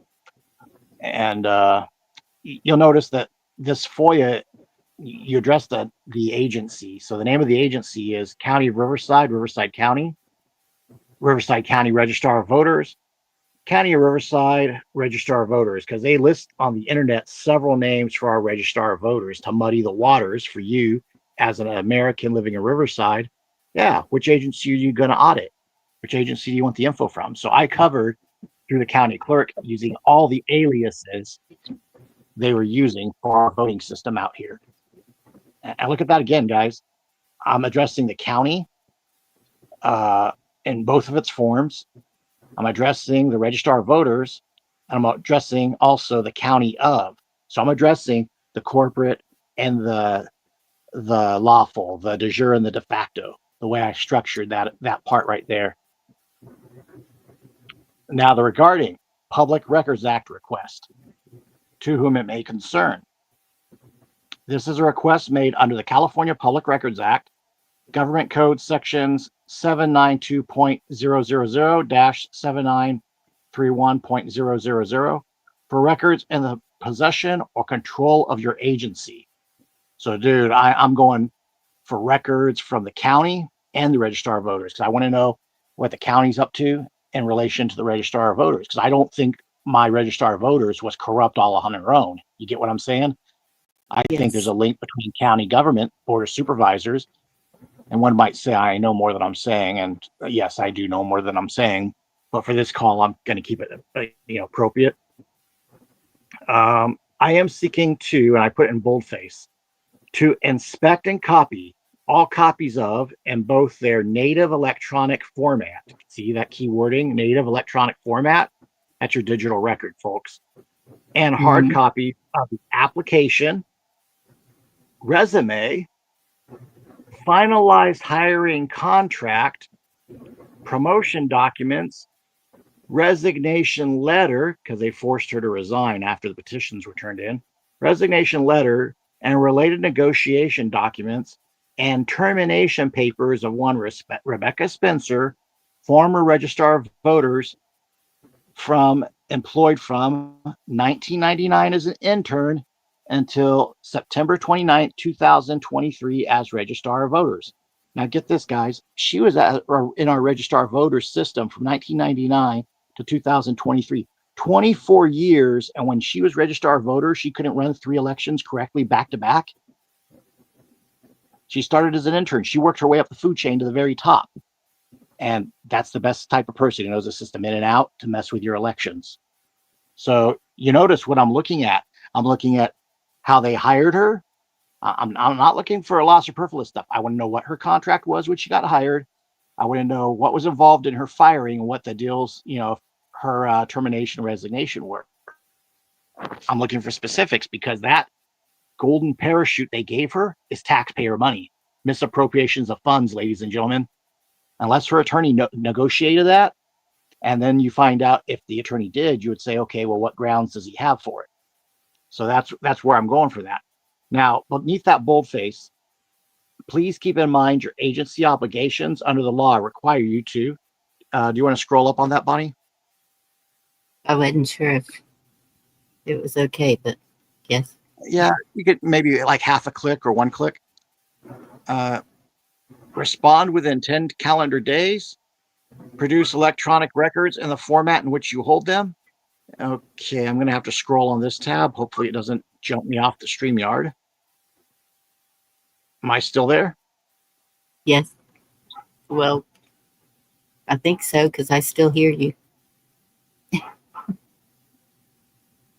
Oh no. Maybe not. I haven't dropped. Okay. I see Okay. you and I can hear you. Okay, bullet point 2 is produce electronic records in the form.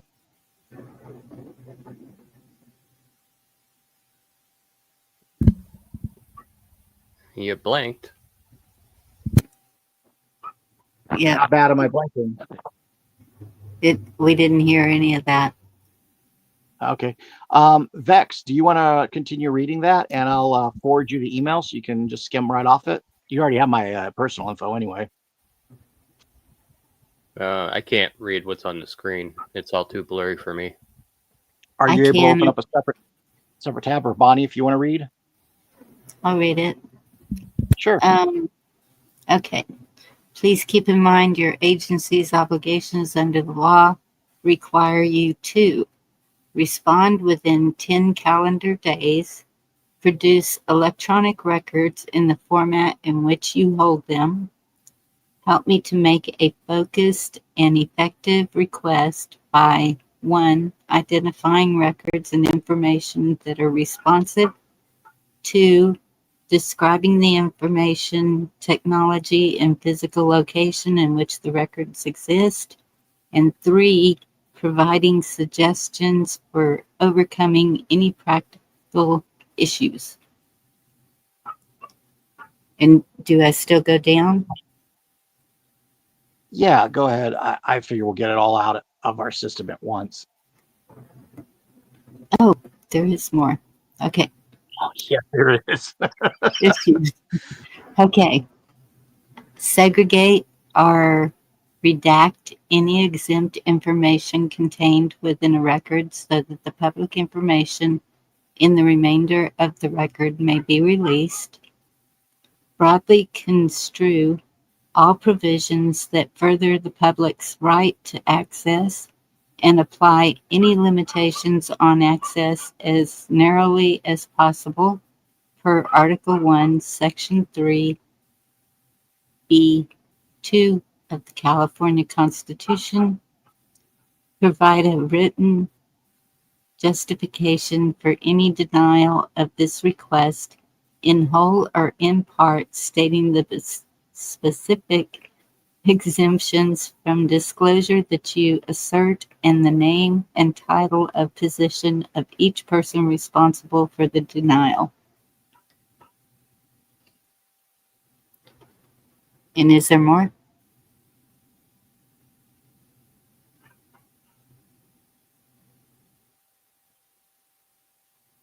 Sean?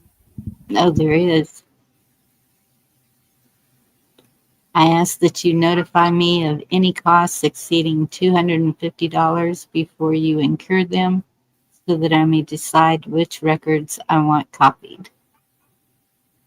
I think that's the end of it. I hate There's to- another line. There's another line that you'll like. Thank you for your timely attention in this matter, to this matter. Is that it? Sincerely, yes. Yep. Okay, that's it. Thank you for your attention this timely manner. Does that sound like somebody we know on Truth Social?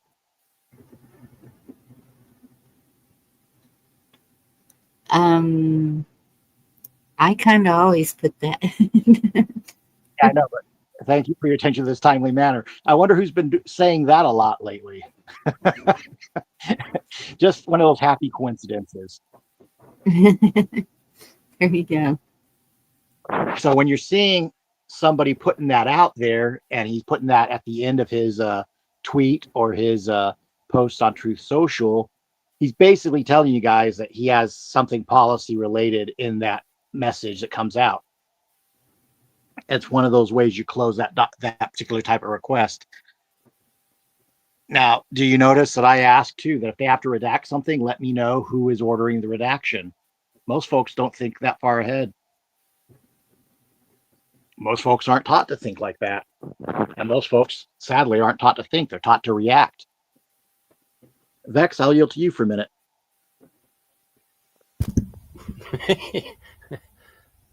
All right. What he said. So are we done with this one? Stop sharing it, or Yeah, you can stop sharing that. But that, folks, is what, if I wanted to pay I calculated how much I would need for printing the pages and stuff. It was going to come up to about $225, so I rounded up to $250. So if I want to pursue that further, that's what I would have to take out of my own pocket and go send the request, that email to the county clerk, and I could get that information. And that's just one example. You noticed I cite the clauses they have to follow and so on. You're not doing anything, oh my gosh, I'm harassing them. No, I'm actually paying them to do their job. Imagine that. And again, the controversy is my board of supervisors, who we also found out 3 out of the 7 were missing their oaths of office. That's another lesson for another day. They made a deal with this registrar of voters to cover up the election results because, yes, we use Dominion machines out here. Sorry if I said that loud, Bonnie, not trying to get you heated up with YouTube. But yeah. we are realizing she was trying to say, oh, everything went fine. And then we got a hold of the numbers and stuff. And Sleepy Joe the Potato had around 16,000 votes given to him out of Trump's numbers. And they padded it with an extra like 6,000 votes. It was around 22,000 votes they flipped. We had our people, in places.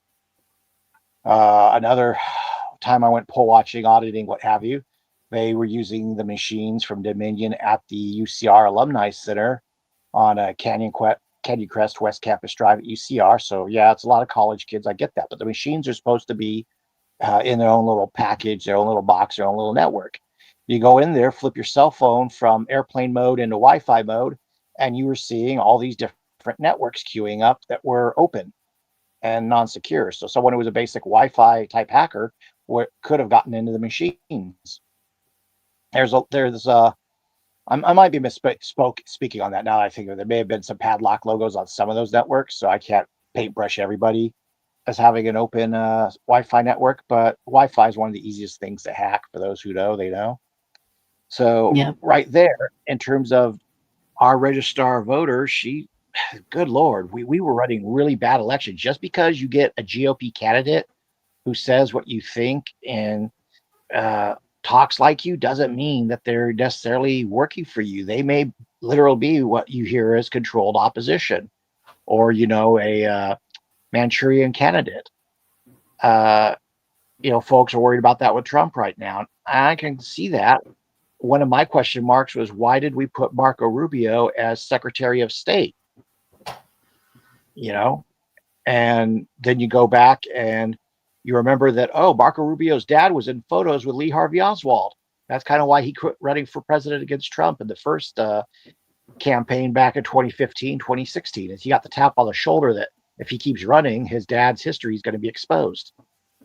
So it's kind of like, yeah, that's how spycraft works, folks. They put these characters really, really close to the populace, so that if the populace gets out of line, like when Reagan was doing what Reagan was going to do, you have a George H.W. Bush, hey, I go meet with this guy and his son happens to take a pot shot at Reagan, that stuff it's not a work of fiction. So we got till 2028, ladies and gentlemen, to assemble and get this government back to listening to us. And a FOIA is just one of many tools, but the assembly is it's the most efficient and least used and most obscured tool. Like when something works really good, they want to hide it from you the best they can. And now this stuff is breaking light, pop it out. I encourage you guys, you don't have to listen to me. Go and just go to the websites, look it up yourself, take your time. I put a lot of my own time into this effort, but it's really boils down to a couple of conference calls a week. Maybe you meet once a month in person with your state assembly, maybe have a lunch and vote on your issues. Maybe you add another meeting if you form a county assembly, you know. It's not a lot of time, and you can make it a fun little social, thing. You get a back room at a bar, or a side room at the county library, or rent a room at the courthouse, or a room at a church. There's places you go to someone's house, have it like as a housewarming or a holiday party. Freaking Washington, had the founding fathers. They had, there's a document out there of like what their tab was, by the way. I'm not saying make assembly decisions while you're under the influence of alcohol, but it doesn't mean that after you guys are done with your business for the day, you can't all go to the pub and have a beer together. Right. Uh, Dragon Tavern and all that, or Ton Tavern in Philadelphia for the Marine Corps. I mean, our founding of this republic was based on us not just assembling, but being a network of friends and allies and like-minded people. That, hey, I might disagree. I think gray on purple looks better on a tartan silk, tartan. What do you call it? Kilt. Sorry I said silk, but Scots. I like gray on purple. And the other Scotsman, he's like, no, I like red on black. And the other Scotsman's like, no, I like green on yellow. And you all have a brawl in the street over it. You come back in the bar, you shake hands, I'll have a beer and say, okay, what are we going to do about them redcoats? And the modern redcoats are the bar.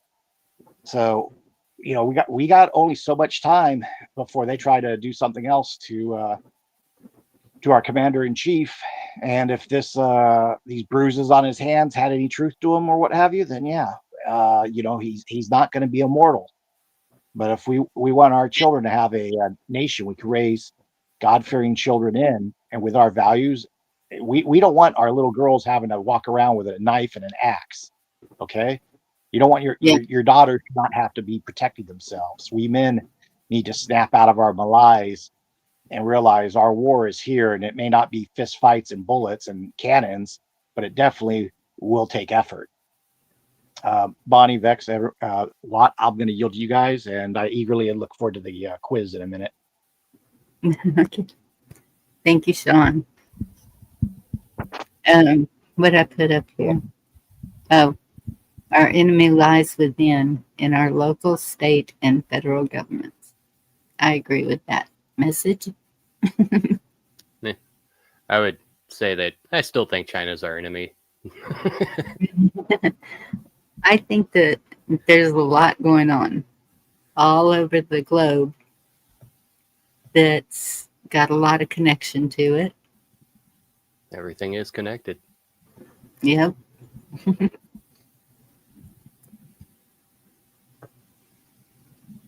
I mean, what is better, coming together and reinforcing each other, or staying separated and weak as far as this goes? When we come together, nothing can stop us. Nothing. And that's what they're afraid of. That's why they keep creating all this division. And the only way that we're going to be heard is if we're united together for the same goal. Is to save our country. Exactly. I mean, we can see how everything is right now, and this is not how it was intended to be. What me and Sean are trying to get everyone to get on board with is getting it back the way it was before the Civil War. I mean, that seems like a lot, but quite frankly, we haven't had a government looking out for us since 1861. That's true. Yeah, the Civil War played a major part in that. I was kind of surprised when I was reading that. Yeah, the Civil War was well, let's just say it was another effort for the crown to, make trouble for us. Yeah, people who say that they're our biggest ally are really fooling themselves and others. Yeah. But look how many good men we lost because of the Civil War. Yeah, and the South was backed by the crown. Not the South. Yeah, it's true. Wildlife. Unmute. I was flipping through some old encyclopedias. I'm listening. And Vex basically, said the South was backed by the Crown during the Civil War. And I said, Oh wait, yeah, not South. takes money to do finance wars. Yeah. Even by those standards in those days, you know, still cost a lot. Yeah. and I mean, they kind of did the same. Well, that's actually a good point to make. The same strategy was used then as it is being used now: divide and conquer. Yes.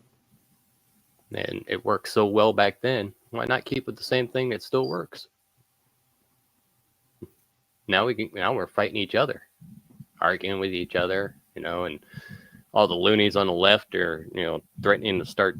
Well, not threatening to start, but have been assaulting in any way possible and thinking it's all right to do it. Divide and conquer, May I? please. Yes. Well, that divide and conquer goes back. Let's kind of bring ourselves to, full circle when Bonnie started us off tonight with the Third Amendment.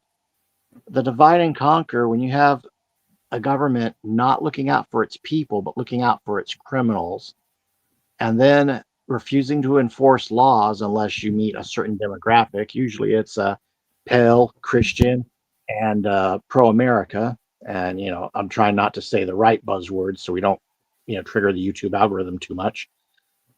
Just because I'm in that type of mindset at the moment.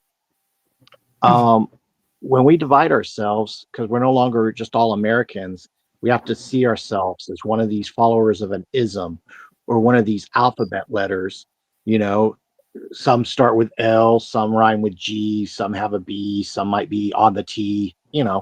When you start putting yourself in these boxes, you're willingly dividing yourself from John Q. Public, and you're saying, I'm not part of society. I'm part of my own special little group. And they've managed to turn everyone into a special snowflake, because God forbid that you're part of a team and that you're part of the people. And that it's, again, Vex pointed out earlier, we the people. Yeah, it's always been we the people, not we the personality or we the savior. There's only one savior you're going to have, ladies and gentlemen.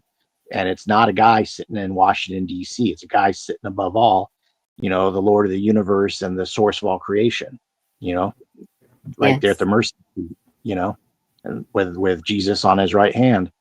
So I'm going to put this out as a thought to you. The Third Amendment, they try to sneak around it by giving us a standing army. The founding fathers knew that if you had a standing army, that's the quickest way to have a national debt and a deficit. The decision to go to a standing army instead of having militias, which were the standard operating procedure of the Civil War, at least southern states, by having the standing army, you started incurring debt. By incurring debt, you had to pay off debt. In the case of the Civil War, you had all this war debt and you had a Union army. And they were like, well, we got to pay our debt somehow. And look at all those plantations down south we can claim, because land is true wealth. So I want to look at it from a different vantage point.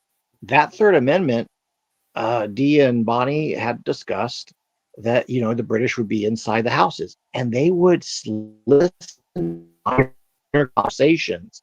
If you were not being nice or you said something off color about King George, they could ship you across the Atlantic for a trial of seas. And that was expressed in the Declaration of Independence as the grievances. Now, here's where things get a little bit twisted, folks. I'm going to give you some deep history. When the colonies came together and had their debt, and we're not talking about the formation of the Constitution, we're going a little bit more esoteric here, so bear with me. The federal government said that, you different colonies, or what we recognize as our government during the Articles of Confederation and the Revolutionary War, that period, the Continental Congress, you stay need firearms and cannons to protect yourselves from the British because we are at war. So we will supply you. Anyone study on, like, say, Robert Morris and the people who armed the colonies during the war, with Hamilton, egging it on, that's kind of where this debt originates, is that the colonies needed weapons for warfare. They needed muskets, they needed rifles, they needed cannons. So the federal government would sell the colonies those weapons to protect themselves from the British incursions, whether it be by land or by ship at their ports and harbors. Now, the colonies after the war, it's after a war. There's not a lot of money. And the federal government, as it was then, it was still pretty small, but it said, you know what? If you want to pay off that debt you owe us now for us sending armies to help protect you from the British, how about you give us a piece of land? Like this area here, it could be a base. This area there, it could be a port and a naval base. And that's where you see the start of the military industrial complex, because they start creating military bases. However, the check and Right. balance was that Congress would authorize a budget for the military, and it would only exist for 2 years. And then after that, the military would disband and everybody goes back to being militia. See, we the people were militia. In time of Mhm. war, Congress said, okay, here's a budget, raise this many troops, this many sailors, this many Marines, and go to war. And then after that, they would disperse back into the community, and then they would teach everyone, what they learned and so on. And that was an ongoing tradition to teach civics. That's a lesson for another day. But there was not supposed to be a standing army. At one point, those 13 colonies spread out between them. I think the number is 1,200. It might be it might be higher, but they did not top over 3,000 full-time soldiers, sailors, Marines, active duty for 13 colonies, the East Coast, during that whole time period, folks. Yes, the population was a little bit lower, but when you count the population of, say, New York, Philadelphia, and Boston, you would need more than a handful, a few thousand of troops to defend those particular cities. So that they were able to reduce the military to that small of a size, population-wise and percentile-wise, and still have this republic functioning and working. And now we fast forward to the future. We have standing military. We have bases in every state. Those pieces of land, those bases are federal property, just like federal buildings. Think about it. All these states and the colonies had to pay a debt back to the federal government for war by giving up land, which was then converted into federal land, into federal bases. So when you want to talk about military industrial complex, ladies and gentlemen, it's been there since the founding of our country. The question is, are we going to direct it, or are we going to let them direct us? Are we going to tell the Sassoon and the Rothschild banking families that we are done? We have paid off enough debt, quit charging us interest, and we're done with you? Or are we going to just be quiet and keep slaving away for them while they hide behind BlackRock and Vanguard and State Street and do corporatism as their new form of bleeding us dry? You didn't sign on to the debt. I don't know anyone who signed on to debt willingly and said, yeah, I want to pay 31 trillion plus. So let those who signed on to the debt pay that, and let those who don't want it, let us be free. Because whoever has the debt's the slave, whoever has the credit is the master. And last I checked, we're not all out here printing MasterCards. So Third Amendment, yeah, they're housing the military. It's in your pocket, though. It's in your taxes. It's in your pay. It's in your the tax on everything you have to go pay that debt. Yeah, they're housing you. You're just not seeing that you're housing them. They got smart. They pulled them out from under your roof and put them on a base. So the Third Amendment it exists, but it's been skirted. And I have one more Third Amendment rant. I'll give you guys in a little bit. I don't want to bogart the floor, but Bonnie, you're going to love this content. And it's something me and Vex, with our icons, we have in comments. Vex might even know what I'm going to talk about. So Bonnie and Watt, forgive me for running for the last 10 or 8 minutes, taking things over. But if the knowledge stays in my head, it does me no good. I yield. You're good, Sean. Speaking of debts, a little bit of history. Did you know it was? You ever heard of Shays' Rebellion? No, it was Oh just yeah. the anniversary of Shays' Rebellion. It was August the 29th, 1786. Allegedly, more than 500 armed farmers and Revolutionary War veterans, upset on the state government's failure to provide debt relief, blocked access to a county court in Hamilton, Massachusetts. And this was allegedly led by Daniel Shays and John Shattuck. Oh wow. Watt, may I jump on and pile on to your anniversary that you're Yeah, I speaking yield. of? Thank you. You're gonna love this, my brother. So they tried to put those people that were involved in Shays' Rebellion. Now they did. I believe they hung Shay and a few others, but most of the folks, when they would convene the grand juries, the American common law grand juries of their respective towns or townships and counties, oh, the grand jury just doesn't happen to convene before sunset, you know? Whoops, charges dropped. Oh, the grand jury, no bill. Whoops, charges dropped. The people sided against the federal government trying to come after the whiskey making moonshiners of their day.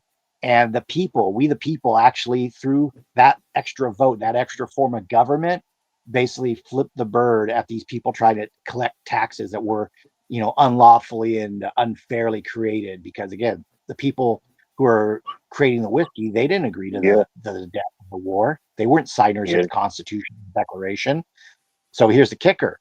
Washington, who I believe Maryland, their grand jury had given him a commendation and some money for how good he was doing fighting the British, and uh, Jefferson, all these founders who loved the common law grand jury. They, oh yeah, we the people assemble, yes, grand juries and committees of correspondence and all this. By then, the Shays' Rebellion, they're like, son of a gun, they're using the very thing we love against us. Damn it, because by the Thomas Jefferson, as I say, and the Washington at the start, in 1776, 1775, they are very different men by the time you get to 1783, or even by the time of the Constitution, 1787, 1791. By that time, Franklin and Jefferson had been partying with the French king, messing around there with the Hellfire clubs, and you had the French Revolution on the horizon. These were basically compromised men by the time the Constitutional Convention is kicking off. So in that time frame with Shays' Whiskey Rebellion, it's hilarious that, oh yes, we want freedom and we want no taxation without representation for us. And then went, oh, we're gonna go collect these taxes off these whiskey guys. Ha ha. I was like, damn it, they're using our same arguments and our same tactics, and the communities are siding with them. In terms of historical comedy, Shays' Whiskey Rebellion, yeah, it's sad. There's people who die, but the rest of the people, their community spoke up for them. Their community had their back. They were like-minded and they protected them. That's we the people, folks. That's we the people telling DC, hey, go back to town. We're not going to execute these people. They were in the right to protect their earnings, their livelihoods from you, because you did not ask us for our consent to be taxed in this form. Kind of like when they did the Federal Reserve, in the 1900s, they did it while everybody was out to Christmas. Different type of Congress, but same Yeah. point. So, Watt, I appreciate you bringing that historical note up. Very good point. Body, Watt, go ahead, or Vex. I yield.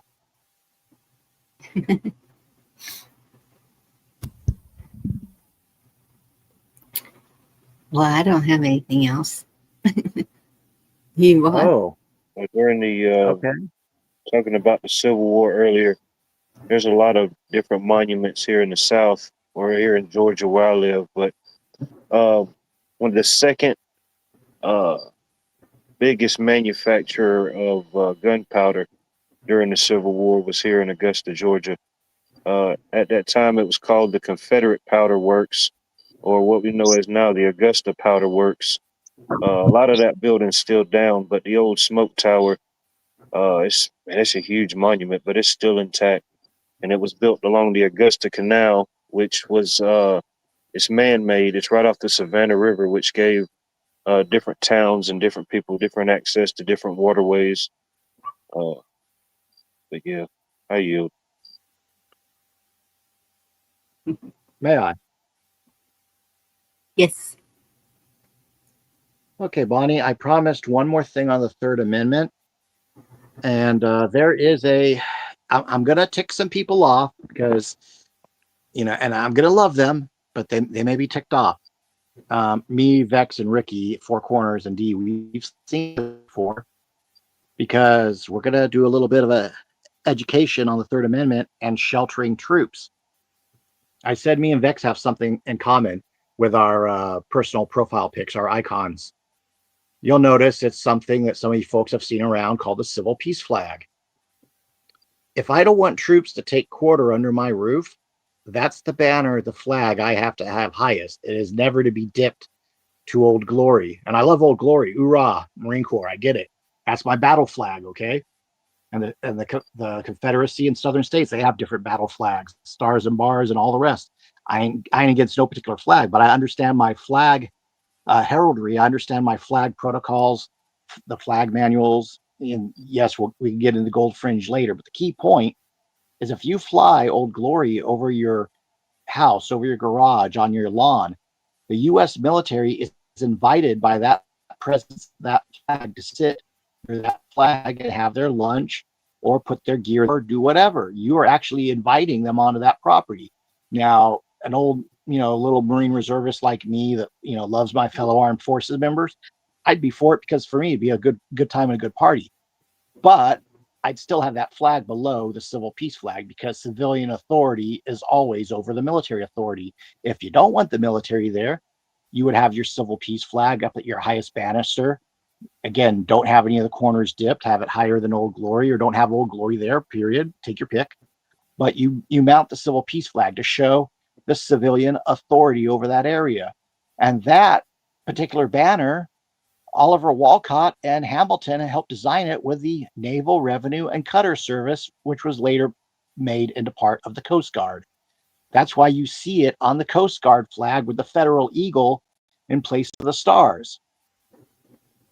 The vertical stripes, ladies and gentlemen, means that you're standing still, like trees, like the Sons of Liberties, the Tree of Liberty, you're planted in the ground. The horizontal stripes, you are flowing, you're marching to war, you're maritime. Your stars, they are white on Old Glory because all the states submit to the Union. And the civil peace flag, the states' rights are supreme. Like water, they flow over the top. And the Union, the field of white, submits to the water on top of it, the states' rights. So there's more I can go into on it. But when people bring up that, okay, Trump put people downtown, da-da-da-da. Well, hey, you want to have a laugh? What if Karen Bass here in LA put a civil peace flag up by a federal building, huh? I mean, that would be interesting. So I'm just putting it out there. There's methods to say, hey, I love you. I'm a peaceful American, but I'm not going to let the military camp out on my lawn or under my roof. So you can fly that in your window or on top of your banister or whatever. And yes, there will be the ADL and the SPLC, and they'll say, it's a sovereign citizen flag, and boo-hoo-hoo, we hate it. But this flag goes back before them. I've actually traced many of its origins. D helped with that, by the way. There's a museum in Northern California that tracks the history of the Coast Guard and has the Naval Revenue Cutter Service, and they have a well-documented history for this flag. And the only portmanteau, the only thing that has changed is the Patriot movement that's been around the country forever removed the federal eagle, and they just replaced the stars as appropriate into that field. There's also an old painting of George Washington standing in front of said flag. And there's not just some old photographs where they're like, oh, well, those photographs were like a one-off. It's like, no, there's even a postcard by Currier and Ives, and I got to go find the image. I preserved on a memory card somewhere where it actually has the Currier and Ives stamp on it. And it's from the early 1900s, where it has that particular flag sitting on top of a revenue cutter, basically an import house. That shows when you get off that port, you are under civilian authority. You're no longer under the maritime authority of the Navy. You're no longer at war. You're back to being peaceful and on the land. So we have a symbol that if the Third Amendment was ever violated, you could basically say you're in blatant violation if you come further and pass under this flag, because this flag is for civilians only. It's for the people only. So that's kind of little extra historical tie-in to the Third Amendment is you guys just got a quick, like a boil down of the civil peace flag that you guys see around the country, and that the essentially the feds and certain lobbyists, they want to portray it as the worst flag ever, when in actuality, it's one of the best flags ever to have in your home if you have flags. I got a Marine Corps flag, I got Old Glory, I got the Civil Peace flag, and I got a couple other flags. Someone gave me a Trump flag last year as a gift. I got several flags, but I know how to fly them, how to display them, and I know what they mean, because if you're going to put up a symbol, you better damn sure know what you're looking at, what you're talking about. So, Bonnie or Watt, if you got a comment or a question on that, feel free, and Vex can jump in too. He probably is trained on this as I am. I got a question. Okay. Go ahead. No, please, Bonnie, you wanted to say something? So if I have the American flag hanging out there right now, that's inviting the military to come here. Is that how I understood it? Correct. And you're told you want that to be the highest flag in the land. Yeah, because the corporate government wants their corporation to be the top dog. So they're correct. As a Marine, I recommend everyone reads War is a Racket by Smedley Butler. He explains we went to war for corporations, not for the nation and we the people. So if you want to be we the people are the top power in the land, you want to have the civil peace flag higher than Old Glory. It's not to disrespect Old Glory. Old Glory should be the top flag when you're attacking Iwo Jima, or you're blowing up the Eagle's Nest in Germany, or when you're fighting the Soviets. Fine, fly Old Glory, catch Old Glory, along with your unit colors, your guidon, and your standards. But at home, when you're at peace, those stripes don't need to be marching like the Tree of Liberty. They need to be planted vertically. You think of it in a different way too. When you're in battle, if you're at peace and you're standing and you're healing, the blood is flowing down. If you're running around, the blood flows side to side as you're wading in blood. I mean, I can get really graphic with the different descriptions and analogies and artistic takes. But the heraldry, here's a quick note for you too, guys. George Washington's personal coat of arms, red and white. Same for the Civil Peace flag and Old Glory. We get the red and white partly from him, and you'll see it reflected in the Washington, D.C. District of Columbia flag, those color schemes as well. But yeah, Bonnie, you're correct. Whichever flag you choose to fly, that's your highest authority, the one that you put at the top of the flagpole or at the top of your banister. I yield. Okay. And what was that flag that is on your icon is called the Civil Peace flag? Correct. Okay.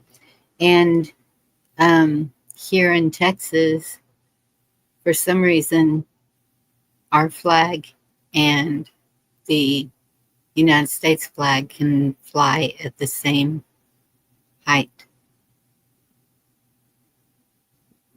If I may, doesn't that Yes. tell you that the state is saying it's equal to the federal government? Because Texas is definitely a states' right type of state, and Texas was its own republic once upon a time. And remember, they have the history of the Six Flags.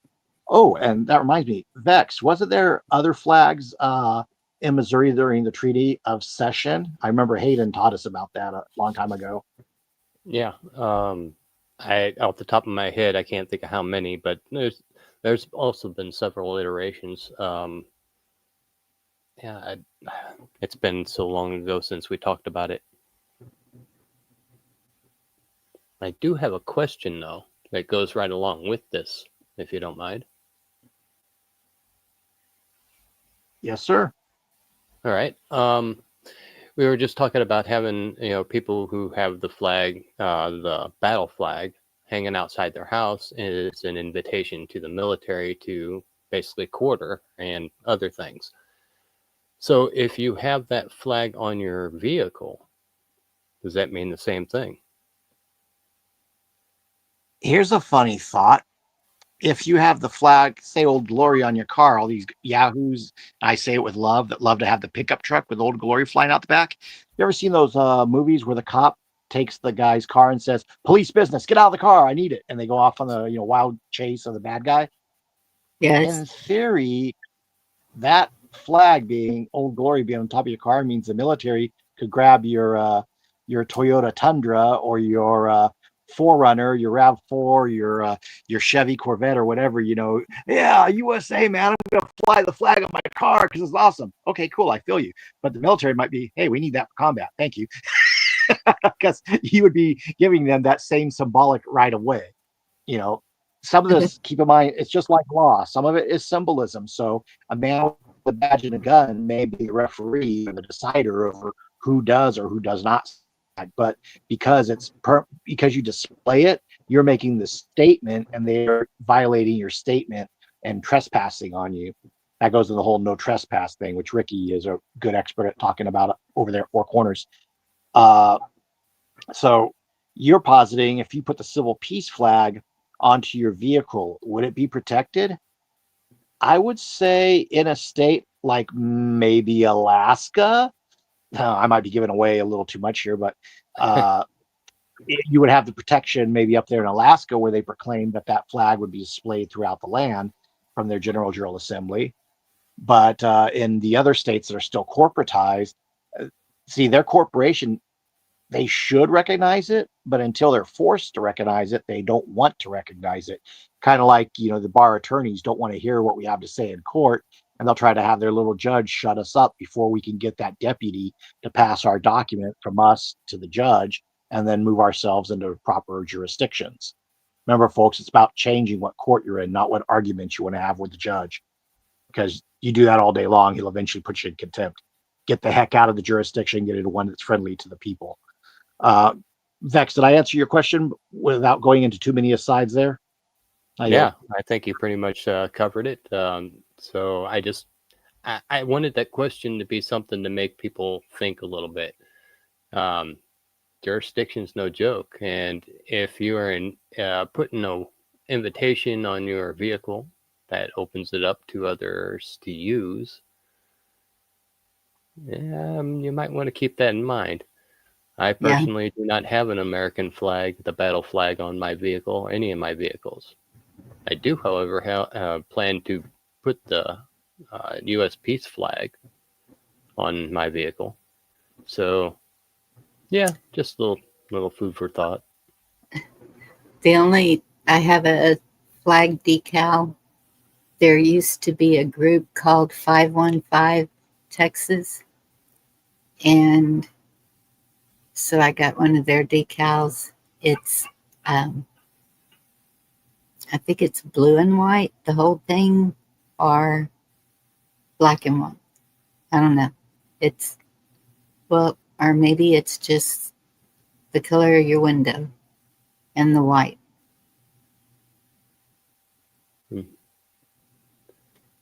Yeah. I love had this van. that material just to go over it, see what how they explained it.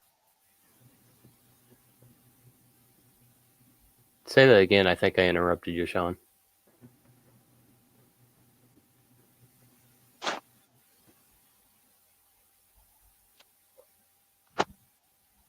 I appreciate So, that. what was the website, Bonnie? It was called 515 Texas, and I think it was just a Facebook group. It was the first. This was years ago, and it was the first thing that I was reading that was standing up for the Republic of Texas, and so yeah, it was. I supported it, but I haven't heard anything else about it in several years now. So, If I may, if I may, Bonnie, here's a question, and it's something that I always ask. Okay, so there was a patriotic group. You say it was 515 Republic of Texas or whatever. Where do all these patriots go? Where do all these Americans go? Why? When we hear about these groups, do these patriots magically evaporate? No, they're still out there.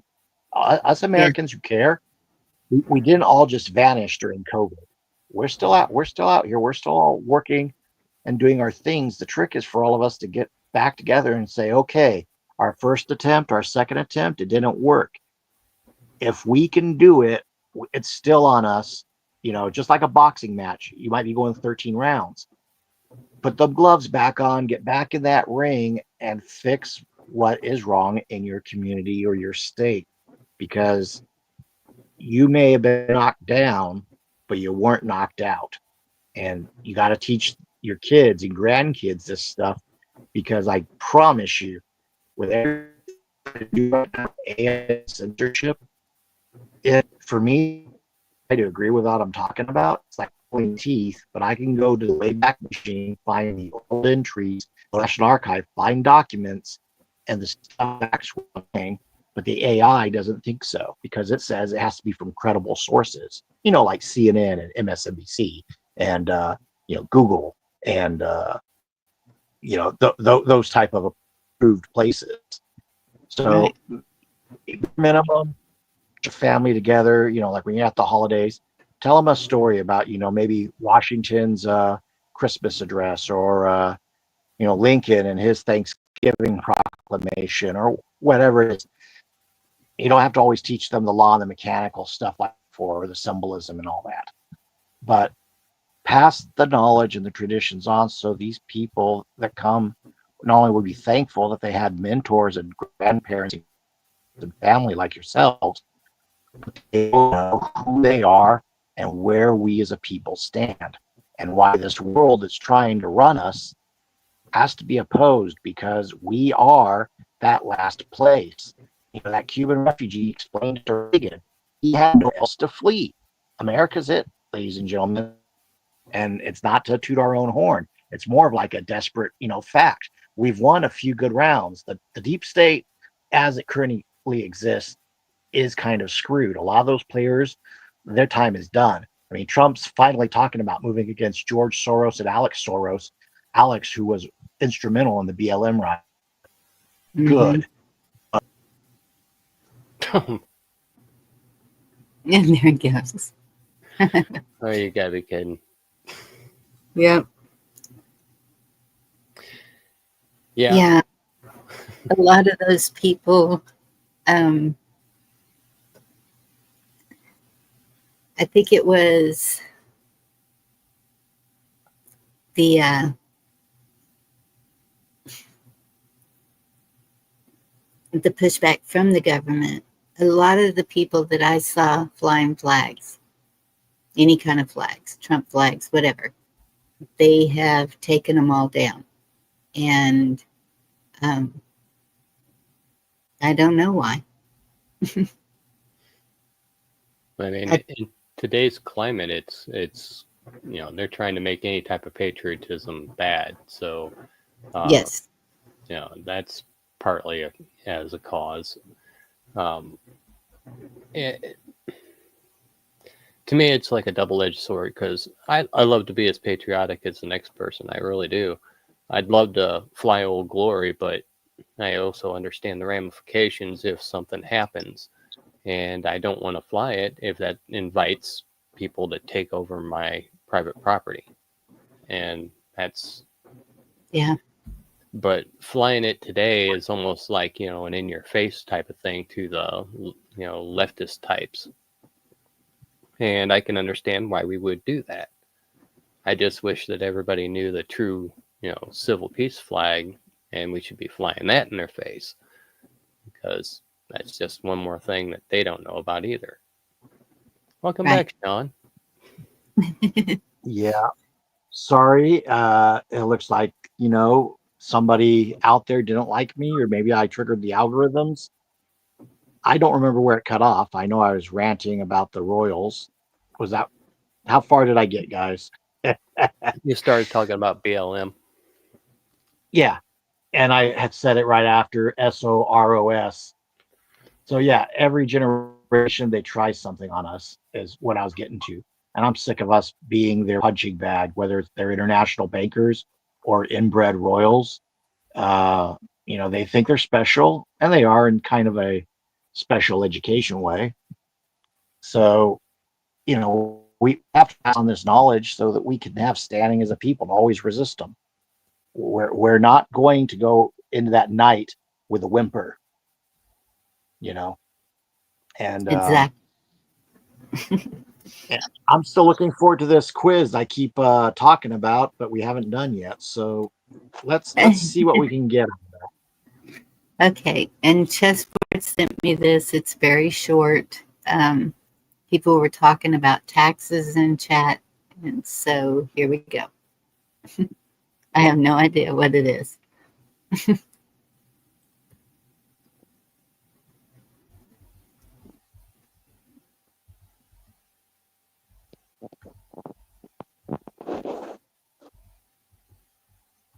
What do we do? What I want to know is what do we pay taxes for?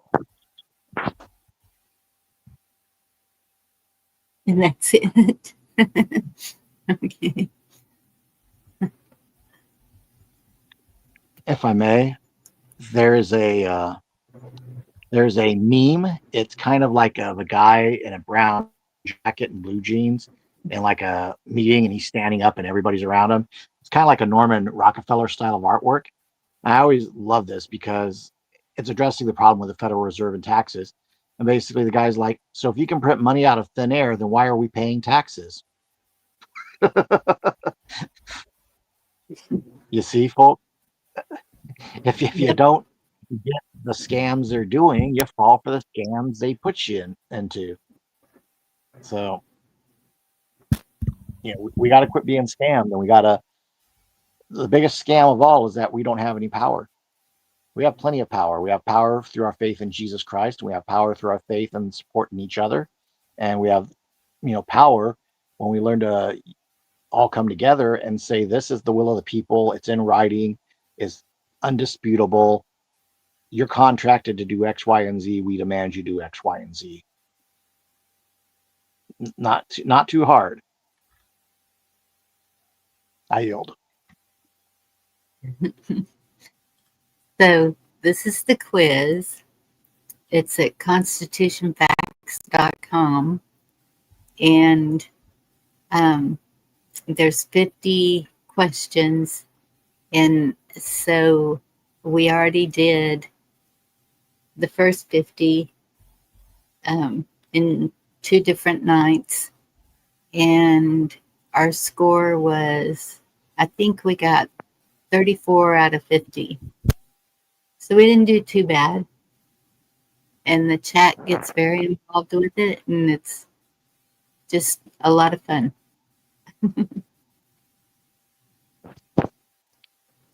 I have my interest up.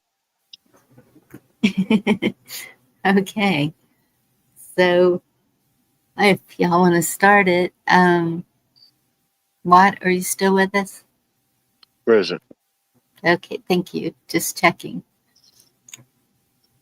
So the first question is, the constitutional amendment, which was later repealed, is the...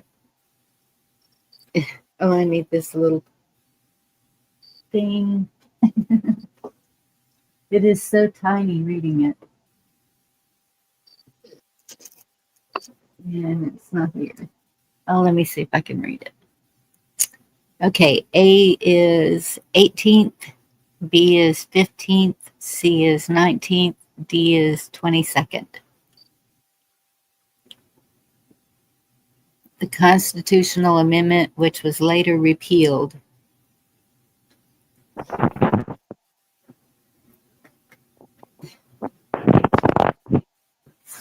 Anybody in chat answering? I can't see chat while I'm doing this. If I may, the chat is saying that they can't quite read the screen. So if there's a way to blow it up or inflate it, that might be good. Okay, let me try something. Craig the Hunter says 15. Blue Butterfly says 22.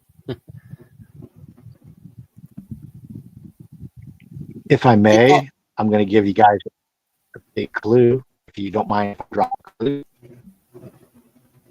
Is that making it any bigger? Yes. There you Okay. go. I know the answer.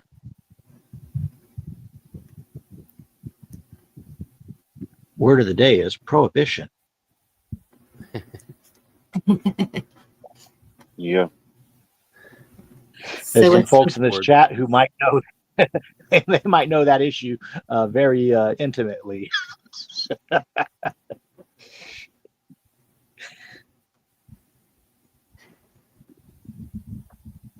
so do they have a constitutional amendment which was later repealed? I thought it was the 13th. So I'm clueless. My answer is A, the 18th Amendment. The 18th.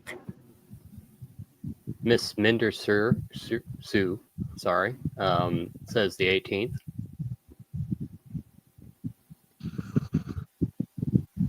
So is that what we're going with? 18th? Is that your final answer? And it was correct. Was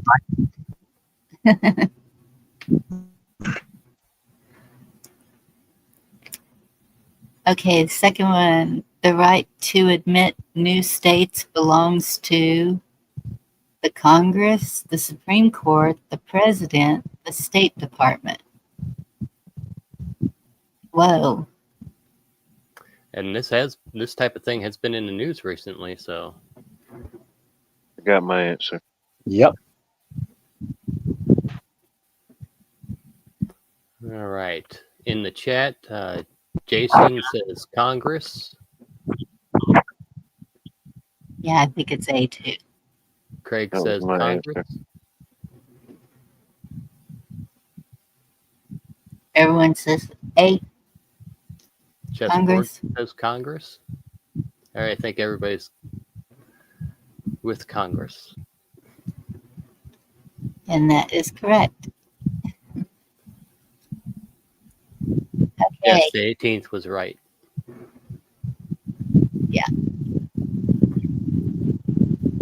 Powers not given to the U.S. by the Constitution and not forbidden to the states are reserved to the U.S. Court of Appeals, property owners, the states, or the people, the Supreme Court. I'm going with C.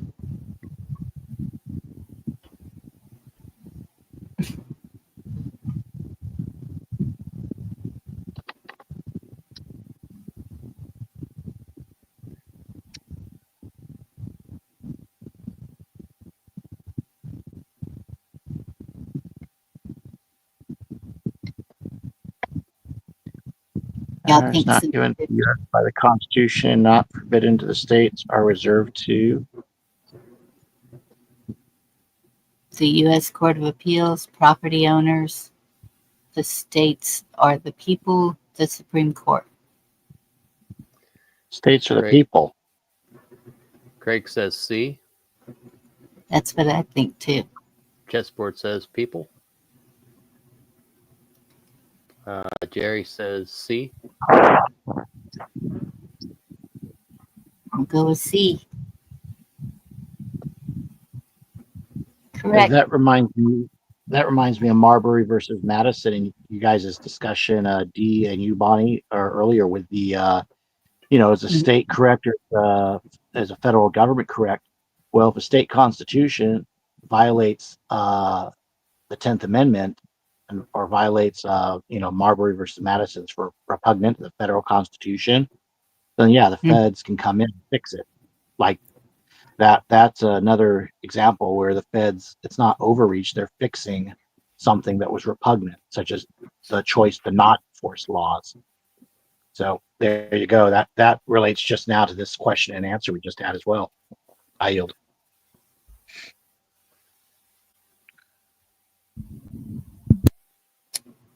What was that last part you said? There was a word you used, and what Marbury I see. versus Madison was about, someone is doing something repugnant to the Constitution, that the supreme law of the land, when you guys were discussing supremacy clause and all that. So if you're going to listen, because the people have this right, your state comes along and says, oh, we're going to make some type of statute or ordinance that denies that right, well, that flies in the face of the 10th Amendment and Marbury versus Madison. So you can utilize that argument to undo the state argument. Does the state have the right to do as it wants? Yes, if it doesn't fly in the face of the federal constitution. As many state constitutions mirror much of the federal constitution, and then they get into the weeds when they start adding, extra statutes, ordinances, and all other kinds of legalese to the back pages.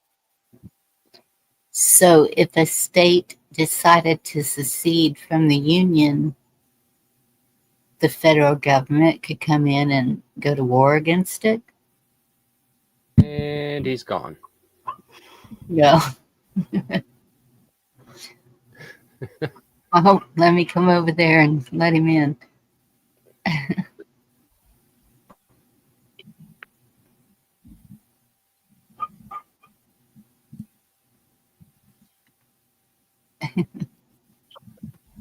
My apologies. No problem. So did you hear my question, Sean? If you don't mind repeating the question, I'll see if maybe it cut during my answer. So if a state decided to secede from the Union, does that mean that the federal government could call war against that state? If the federal government wasn't an insolvent, de facto dead corporate body, I would say yes, because they would want to preserve the Union. So that again would be where they're flying in Old Glory. They're submitting. If they want to go back to states, then they in theory, yes, you should have a right to secede. However, if you do secession, what you need to do, and a lot of the Texas secession and California secession advocates miss this, you have to give all that federal land back to the federal government. Well, they're not going to just, let you, say, oh, you claim, for example, in California, we have Camp Pendleton. The value of Camp Pendleton is real estate. The government would hose, if California ever broke off, they would hose California for the price of that real estate. It's all undeveloped and so on. So you would have, if you want to leave our country, you got to give us back all the federal buildings, all the federal land, all the federal assets. Now, all the military bases. Yeah, who's going to say what the value of those are? Now, if you don't pay it back, whatever, the federal government will keep their employees on those federal pieces of land. This is reflected in Guantanamo Bay down there in Cuba. We still own Guantanamo Bay, theoretically speaking, and we still have people down there. Yet, I'm pretty sure the Cubans aren't happy about it.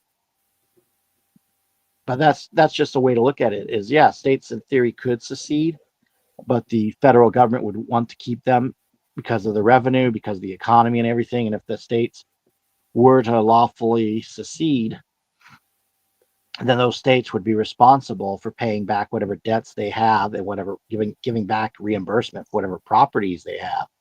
And I look at secession as a bad thing because you wind up breaking the country apart, and that's what the United Nations wants. Is they want civil war and a broken up country so they can put us into FEMA regions. They want to divide and conquer us. They want to split Russia into 5 parts and split us into 9 regions for FEMA. And then it becomes Hunger Games. Yes. And I totally agree. I don't feel that we should succeed either, but there is sure a big movement wanting to do that.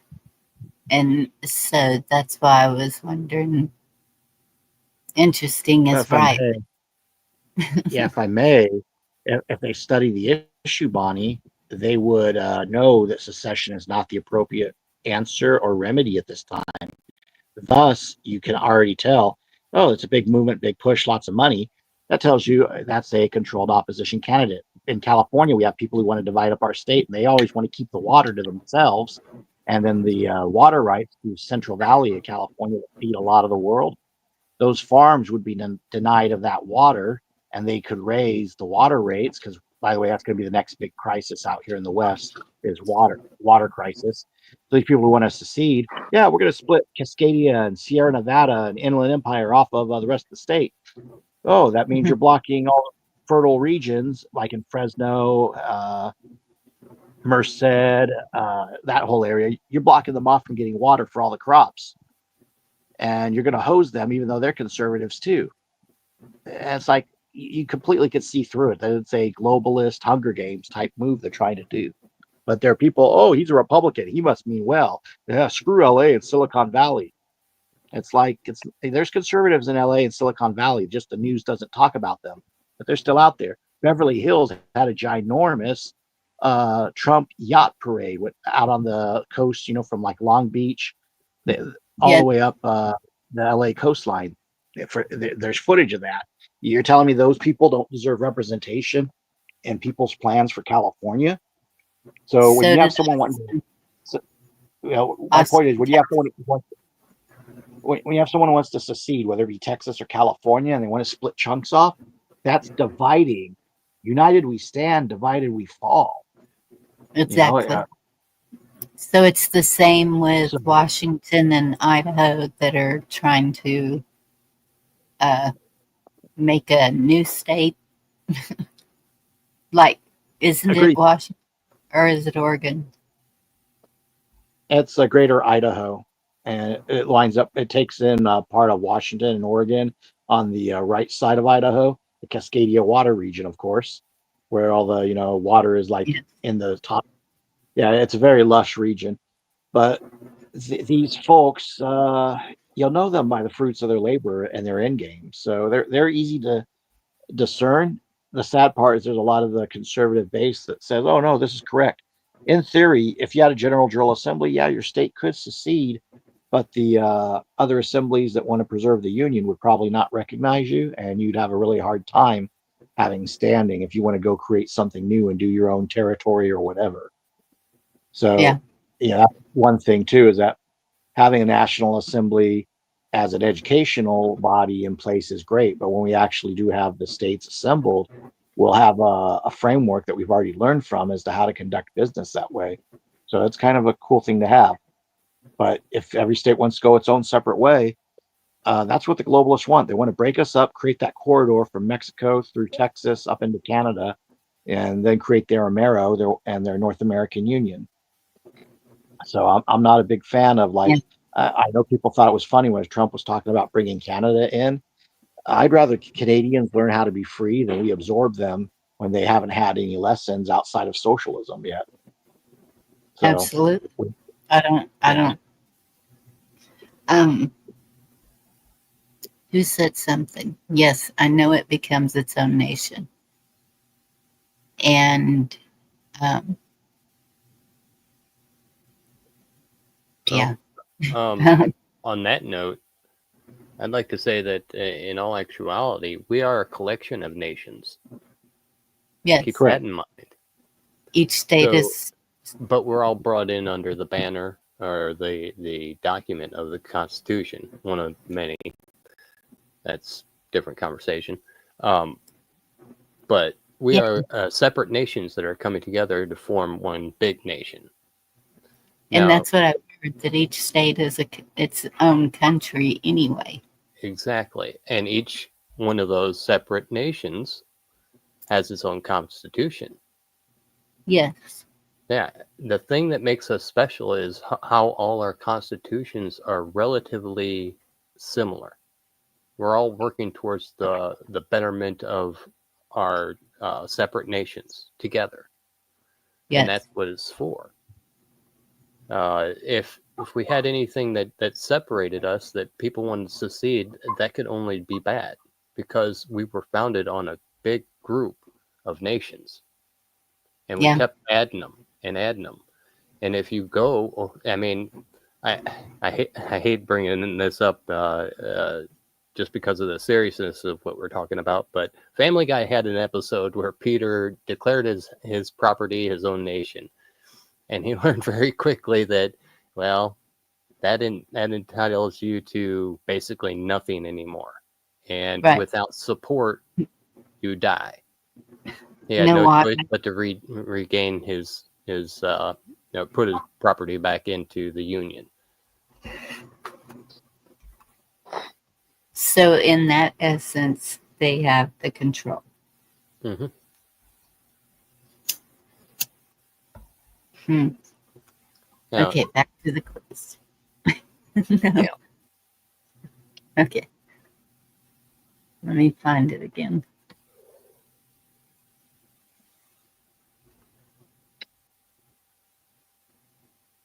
Nope, that's not it. you have it on screen still. I know, but where'd it go? Oh, here it is. That's why I couldn't find it. It's got this little square. Okay. Congress must meet at least once every 4 years, 2 years, 6 years, year. Isn't that something? Must meet, but they get paid full time.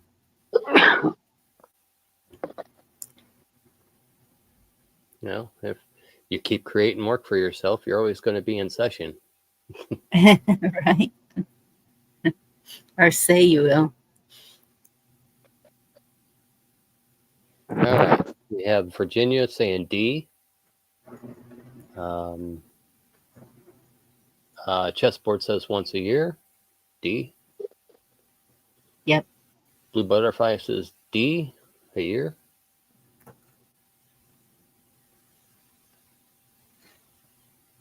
All right, we're going with D. Correct. If I may expound on that, when we put that Yes. letter D up there. Now, Congress did not correctly adjourn and reconvene, and I want to say it was 1861. Maybe it was 1861, if I'm not mistaken. Yes. They walked out on President Lincoln because that bar member shouldn't have been a president in the first place, amongst other issues. So by walking out, they didn't have a quorum, and there's ways to have remedied that, but Lincoln declared martial law. He basically froze that Congress. And that, ladies and gentlemen, was our first national emergency. And from there on, it was executive orders and a soft martial law after the Civil War, with the Bar Corporation, for those who know, managing the day to day. So when people are, why is Congress not doing XYZ? Dirty secret of our Congress, folks, is it's ceremonial. They're all actors. Sorry to break it to y'all. So yes, vote for them because you want your favorite actors, but we the people are actually the umph in the machine. So again, men with badges and guns are enforcing it, but until the people return to self-governance, the de facto will rule. I yield. And we have that election coming up next year, correct? Mm-hmm. The election of more de facto nominees. If you're not assembled, you're not electing in the de jure. The one thing the National Assembly actually did between Michigan and Alaska, what have you, and the other states involved at the time, is they brought that session of Congress forward into the modern era. That's kind of why it's a big deal. Tactical civics, they have their version of things. New California State, they have their version of things. Oh, we're going to copy the West Virginia model. Oh, you mean the model that was designed after Congress walked out and the Civil War was already kicked off? Congress wasn't available to ratify West Virginia as a state because the war was ongoing. It wasn't a proper quorum. So when people look at, how their little pet organizations are doing things, you got to go to the root. When it comes to fruit of the poisonous tree, you got to go back to the root of the problem and chop it out. You don't say, oh, I just cut down this branch and so my theory is correct. Now you go down to the daggum seed that spread that poisonous tree and that's rotten fruit and poisoned the history of this nation. So a lot of us need to pay attention to that. That yes, it is important because it's a First Amendment issue that we vote in these elections. That's us saying, yes, we're okay with this puppet, for right now. But because those puppets are sworn to a contract, unless you count the 70 or so in the Biden administration that did not have a proper oath of office. Oh, wait, 70 or so? Yeah, someone else did FOIAs on that. Even included Kamala Harris. Without having proper oaths of office, they don't have to perform the duties because they're not properly sworn in, folks. The whole Biden experiment, if you will, what did it suck? Yes. But did the people learn from it? I don't think a lot of Americans did. I think a lot of Americans just decided to curl up and go play with their brain rot on the video games on the internet. That was Webster's dictionary word of the year last year was brain rot. Yep. Every year they have a word of the year, and that was the one for last year, brain rot. I think that was a Yeah, moving into the age of idiocracy. to put it in simple terms, an illegal government through that whole term. But that's just my opinion. And Chessboard makes a point in the chat that the president can call Congress back for a meeting. Yes, he can reconvene Congress. Lincoln opted not to. He declared martial law, instead went and arrested the members of Congress. So being a bar attorney, who knows how to throw something in disorder better than the guys who set the rules? So, Just like Abbott just did with Texas when the Dems ran off to other states. Wanted to arrest them. Okay, next question is, the Bill of Rights is the first 10 amendments, the 15th Amendment, the entire Constitution, all of the amendments. first 10 articles of the Bill of Rights. Really? Or first 10 amendments. The first 10 amendments to the Constitution are the Bill of Rights. The articles of the Bill of Rights, yes. First 10. Jason says, To be honest, yeah, like a Canadian. Sorry, they only speak in vowel. Anyway, So D it's A. says the 10. Chessboard says 10. Virginia says A. Okay, Gary agrees. correct. I would have each been of wrong. these questions spawn a conversation. So I'm trying to behave here, folks. Yeah, remember, try and let the people answer it first. Okay, number 6. The Constitution forbids Congress to lay a tax on goods sent by ship, liquor, goods sent from other countries, goods sent from one state to another. I think D. Well, I don't know. That's a. What is Could you everybody read else? through that again? Bonnie, could you read through that again? 'Cause the second answer. So I want to hear the whole list because I think I know this one as well. Okay.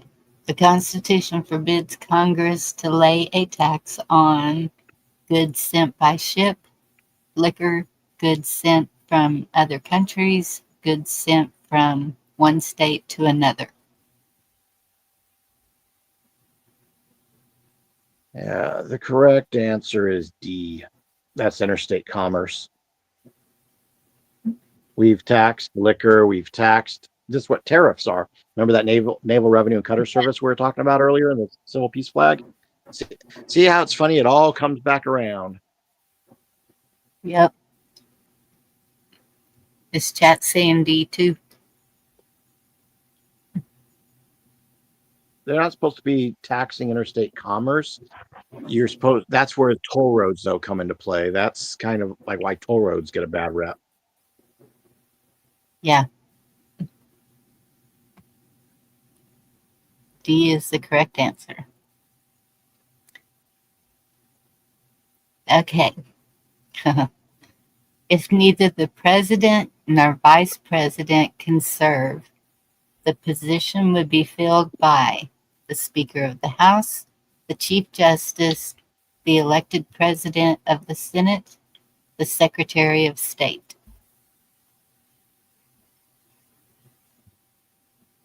We were just talking about this. I think it's A. Some of these questions have been the same thing. They just kind of reword them a little different. Yeah. But I mean, I don't think we had this question. I think it was, we were just having a discussion because his health came up, which it would go to Vance. But this is if both, then it would be, I think it's the Speaker of the House. Looks like everybody else is agreeing. Okay. Keep in mind, if I may- everybody was going crazy about Nancy Pelosi as Speaker of the House because she was third in line. Yes. Yes. I was going to say, could you imagine a President Pelosi? No. Don't even want to think about it. Well, it's Kamala Harris, but without the pigmentation. It's like, oh my God. Yeah. And then I realized we're going to get the next best thing if we're not careful, which is President Newsom. Ugh. So if you're a Yeah. Californian, you're listening in, we got to assemble, guys, because I have a few ways we can gum up the President Newsom thing if we opt to go that way. So I hope I'm his just running mate. saying. I hope his running mate is AOC. Oh my gosh, that'd be comedy.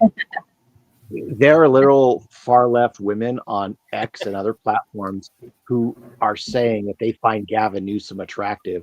And I'm like, dude, his face, if you add horns, he looks like Darkness from Legend with Tom Cruise. He looks like that Red Devil, I think he looks mean- like a used car salesman. Oh, have you ever seen American Psycho with Christian Bale? He's like a fusion of that Red Devil and Christian Bale in American Psycho. So the used car salesman is kind of correct, but the Yeah. let's just say Newsom was basically mentored by the Gettys. He's basically into the Getty family as well, and his winery is in business with one of the Getty kids. And the Gettys had some pretty freaky stuff under their museum. Millie Weaver did an expose on that years ago. So yeah, they are not good people, ladies and gents. Use they're- CrossFit is the Yeah, way I saw Rick Perry running here. I'm sorry. I didn't know. Well, yeah, Rick Perry though is the used car salesman who isn't going to have a trunk full of babies in his trunk. Yep. By the way, that was redundant. A trunk full of babies in the trunk. And it's not as funny as it sounds. I'm laughing at myself for being redundant. What's even funnier is Benjamin in the chat put Pelosi doesn't look a day over 100 proof. That's hilarious. Still better than a satchel of Richards. Benjamin's great. Okay. Number 8. All federal and state officers must swear to support the president, support the Constitution, do their work well, memorize the Constitution. I'm saying B. Thought it was the Wizard of Oz.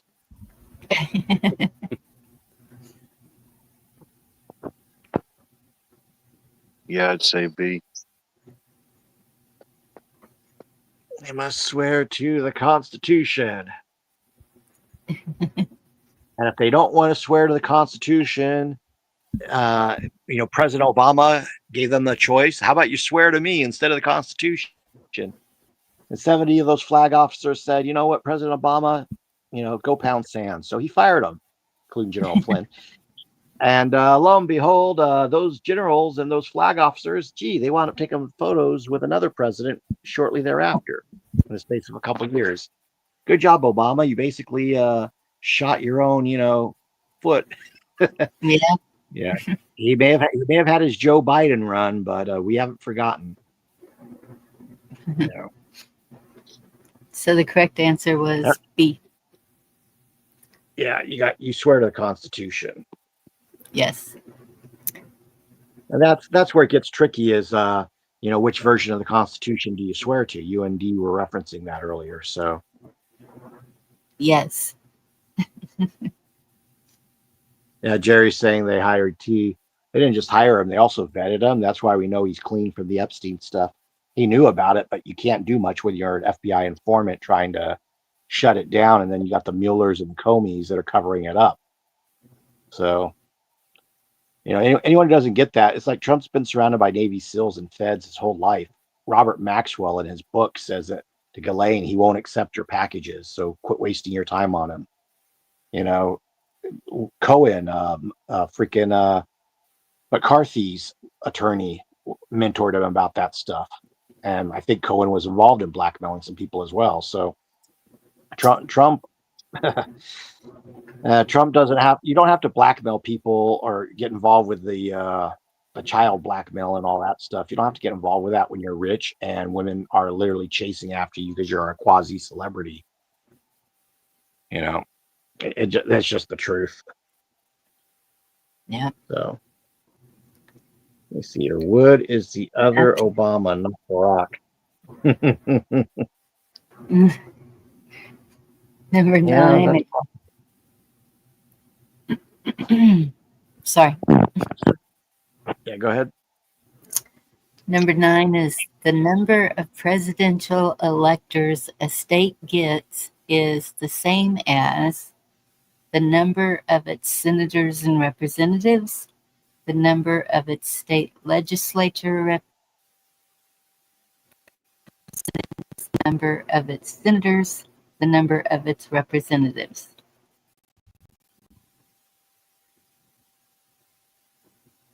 That's a good question because I thought that it was by districts how you got the electors, or by the If I may, population. I'll give you another clue. You're looking at the Electoral College. I'll zip my lip on that. Yes.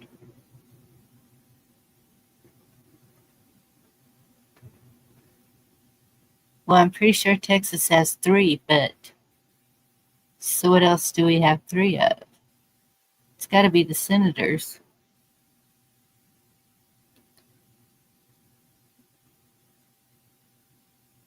Because we have more than 3 representatives, that's for sure.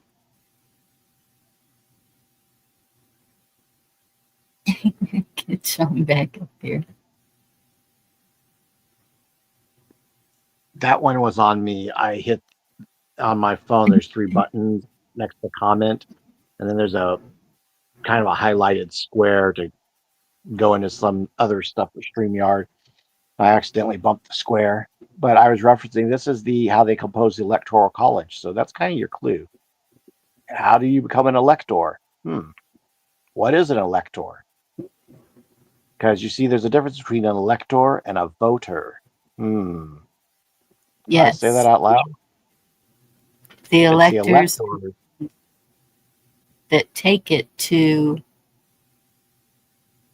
the federal level. Well, correct. See, suffrage, if everybody could be an elector, it'd be a different thing, and suffrage would be different if they gave everybody the right to vote, but not the right to be an elector. Do you get it now, folks? Womp womp. Gotta love that 14th Amendment. So, just a little fuel for thought. What's everybody in chat saying? What's the answer? Oh, they're staying quiet. Yeah, nothing so far. Anything what? I mean, My answer would be D. D, the representatives.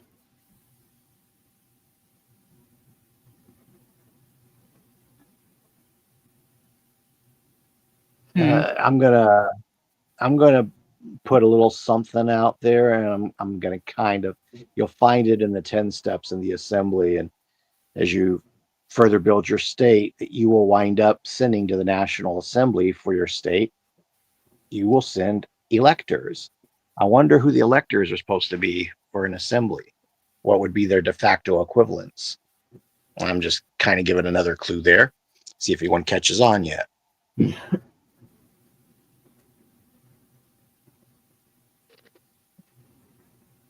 I'll spoil with another clue, folks.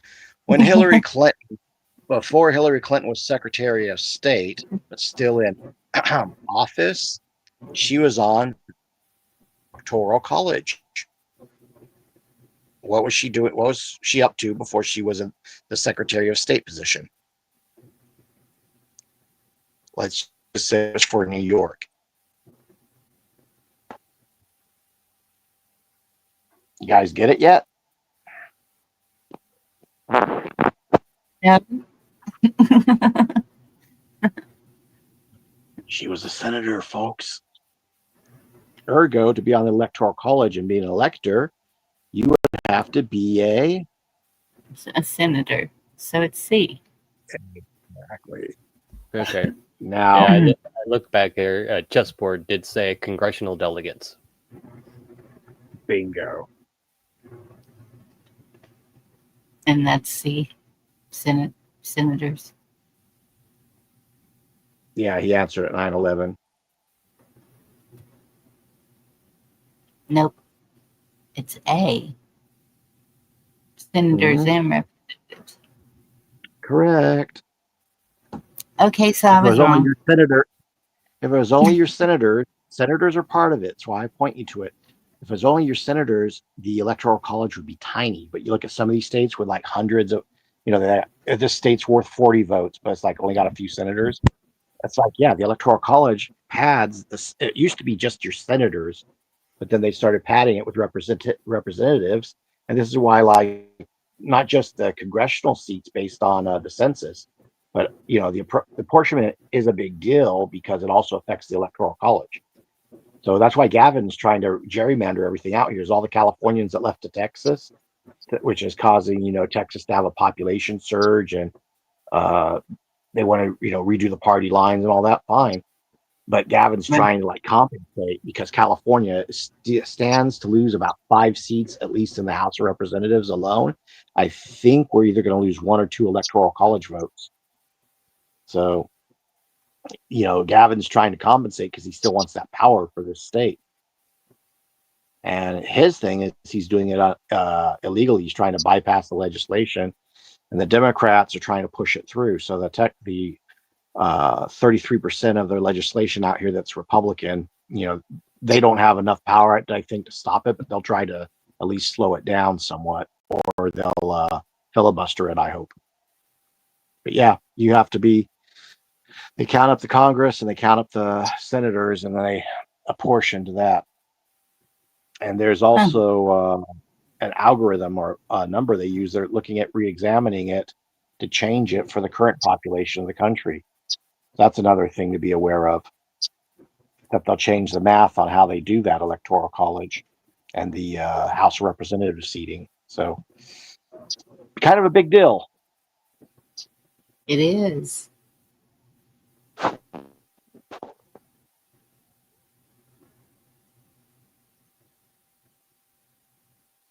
Let me see here. Jerry said Clinton, which like my ex, she has in LA she meets with. And that's probably it's out of the Getty, I would guess, out of the Getty Museum. Oh, I was totally wrong. Okay. Yeah, I never did understand the electoral college thing. We have 40 electors in Texas. Yeah, So it and do you must have 40 be- senators? Yeah, if I may, do you I have think- 40 senators from Texas? No, I think we only have 3, don't we? Exactly. So where'd all those other electors come from? So that, it's all ladies our and gentlemen. Sorry, I'm talking over you. Go ahead. So it's all of our representatives. Well, okay, they do a breakdown. The number of electors is based on the state's population as determined by the decennial U.S. Census. It is equal to a state's number of congressional districts plus its 2 senators. Following the 2020 census, Texas gained 2 new congressional seats and therefore 2 additional electoral votes for the 24 and 28 elections, bringing its total from 38 to 40. We're behind California, which has 54. Interesting. Now, I haven't followed up on it, but supposedly there is a way to become an elector without being in an elected office. And then in the assemblies, again, when you get your state up and assembled, you will send electors to the National Assembly. So there is, 2 other threads. One is, well, how would someone who's not in a public office become an elector in the de facto? And the other is, what is the assembly's process for becoming an elector? Which, again, not a big deal. It's in the 10 steps. Basically, you just have an election for those people in your state, and then you send them up the food chain. Right. So, like I said, each question here is like, holy smokes, I got a whole other topic we could talk about. And the American people should know everything I know, and I consider myself the bottom of the barrel as far as the learning curve goes. No. A dude like Ben Franklin, a dude like Robert Morris, or someone like let me pick another character from history. General Richard Henry Lee. All these guys have this knowledge. It was just day-to-day knowledge, and me, I had to play catch up over the last few years to study and learn all these things. Go ahead. Right. I'm below average. I know it, but I'd rather see Farmer Joe being sent up there. Really, rancher. But then, if I may, was a rancher, and now look at her. If I may, it was funny you mentioned the rancher. One of my favorite things that I've come across in these journeys of reading, historical documents and stories, is it took a farmer to correct Davy Crockett, and that's retold in the "Not Yours to Give" speech. So things do tend to come full circle, because there's somebody I know who had his channel struck for us covering that speech. But that is a thing, is that the farmers used to be better educated than the congressmen. Yeah. And holy smokes, that's the layman was brighter than the guys who just specialize in one branch of profession. That's true. All right. Number 10. The number of representatives a state gets depends on the number of voters it has, the number of its senators, how many it wants, the number of people it has. Well, since I just read that, Yeah, we're talking about it. Yep. Apportionment. That's based off the census, if memory serves. Yes. So does everybody agree with me? Cola. Yeah, and Cola dropped in the chat. So hey, Cola, good to see you. Nicola. D.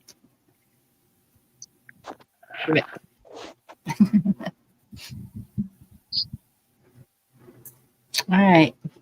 Are we done for tonight? Or Well, we're on You wanna 11, keep- aren't we?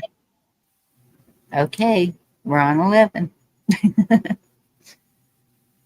The Constitution guarantees to every state legal help, a Republican form of government, a pension system, freedom to make any law it wishes. Boy, they really made that one. B. Yes. Now, join me, folks. A Republican form of government. That is not a democratic form of government. Educate your Yeah, children. We're not a democracy. I yield. but it also doesn't mean quite what you're insinuating either. Because I looked that up. Yes, Where's you're it correct. at? I don't want to go into confederated republics and all the other verbiage, but yes, you are correct. You know, because a Republican form of doesn't guarantee exactly that it has to be a republic and how it is. It's just got to be a form of. So yeah, there's wiggle room there. Yes. Constitution of 1876, Texas. Term Republican refers to a representative form of government in which the political power is derived from and exercised by the people. The specific meaning was shaped by the political context to post-Reconstruction Texas and was defined in opposition to the centralized, more powerful government of the Reconstruction era Constitution of 1869. But yeah, it's not the party. Correct. Okay. A state may not collect taxes, keep a militia, build schools, grant a title of nobility. D. Yeah. The original 13th Amendment. I so love that amendment. It's on the books. It exists. It's on a .gov website, which means the .gov employee posted it. And it was a federal government .gov website. It's the best knowledge to ever have is that the government still acknowledges it exists. Oh,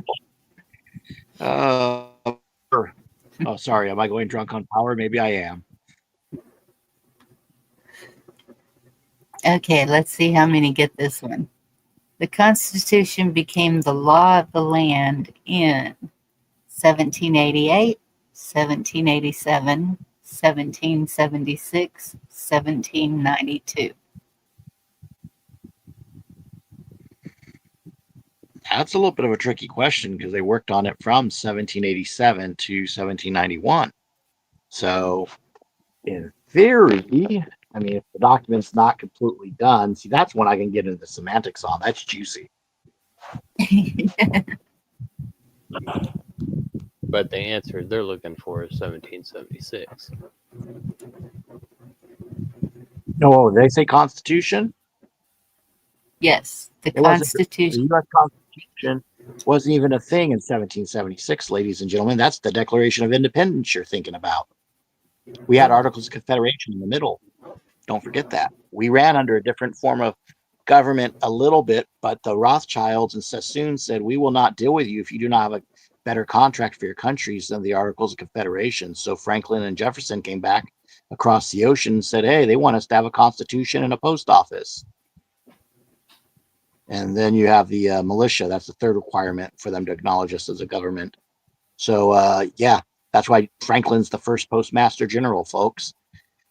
Is if we wanted to get our money over to the French bankers that financed us against the British and vice versa and be acknowledged in Europe, we had help. Don't get it twisted with the Treaty of Peace and Friendship with the Moroccans down there in Morocco, but that wasn't all it was cracked up to be. It just basically gave you, a piece of coast to put the ships on, refuel, and then go up to Europe.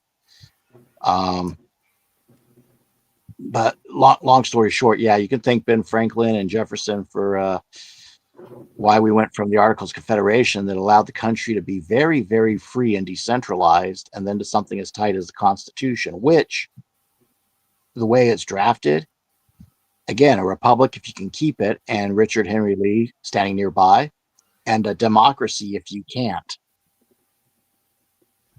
So is it 1787 then? that's when they started that document, correct? I would kind of push 1792 because that's when the Bill of Rights were finalized, and 1791 the last amendments. So you can kind of get wonky on it. Well, I'll just go with 1787 just by default, because that's when they put pen to paper. But I know it's probably not the correct answer, because when you add the Bill of Rights, they are articles of the Bill of Rights. If you start calling them amendments, which people are taught to do, it makes you think the Constitution has something wrong with it, and you have to keep amending it. See how that works, folks?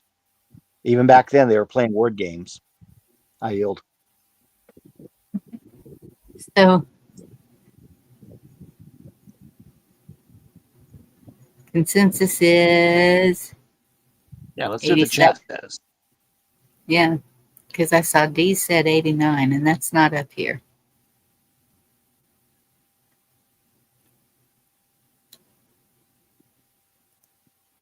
$88, $87, $76, or $92.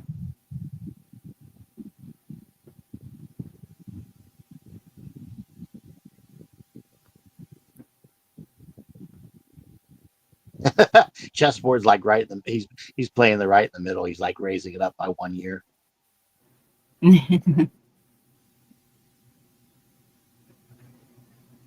So yeah, I know I'm wrong, but I'll put it as 1787 because that's at least when they started the document. All right. Yeah. So Keep we're in going- mind the Treaty of Paris was what was it, 1783 or 1781, whatever that was. That was the end of the revolution. So we were only under the Articles of Confederation for like maybe 10, 15 years at most. You know, They not being said- generous with that. They said it was 1788. That's the thing. The computer, the quiz says 1788, huh? Yes. Said it was That's A's. interesting. Yep. It's technically, yeah. See, I guess yeah, because the Bill of Rights and the amendments, whatever. Yeah, because that's an addition. So, yeah, it was between it being committee and then having to be amended. Okay, yeah, I could see that. So, All right. The man who did the final writing of the Constitution was Thomas Jefferson, John Hancock, Governor Morris, Robert Morris. Wait, Gavin? Yes. see how they're king you there with two different Morse entries? Yes.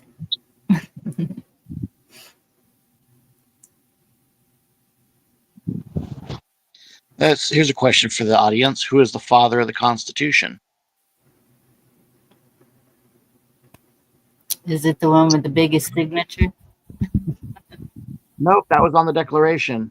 And Oh, that's that guy right. with his ship, that guy with his ship, the Liberty, he was the smuggler. So he got tired of the British always coming and checking his tea, because he was involved with the East India Company and he was shipping opioids. Oh, did I say that out loud? Yeah, quite a cadre of characters. Yeah.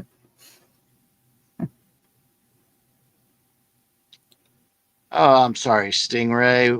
I may not be caffeinated as much tonight and as comedic as I normally am, but I'm sure I'll come up with a punchline just to benefit your ADHD and your boredom.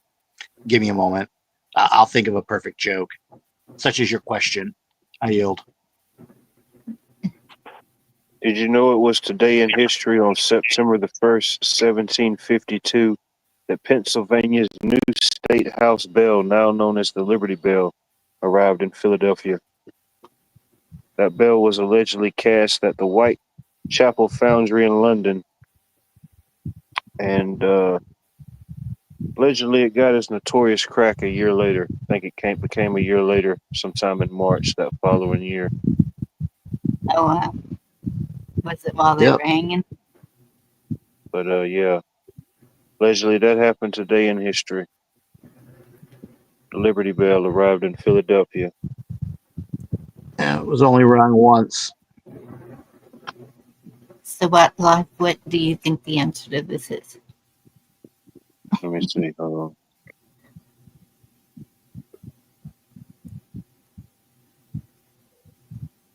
I say D.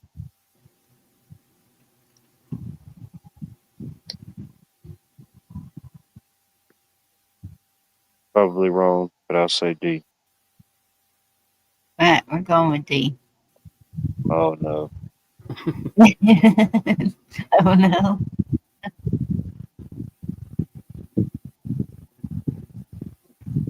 Drum roll. Darn it. This Morris. Governor Morris. Gouverneur.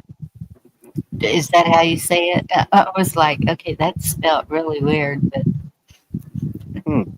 Oh, that C was the correct answer. yep. Gouverneur Morris. Looks French. Sounds bona fide.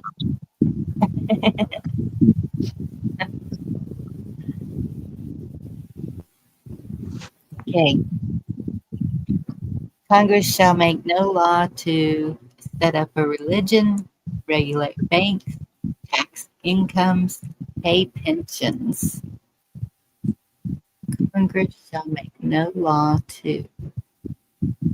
It's the BA. Yeah, that would be my answer. Same. You don't hear Congress having a revival. No. And didn't the Capitol building, didn't it start out as a church? Am I totally wrong on that?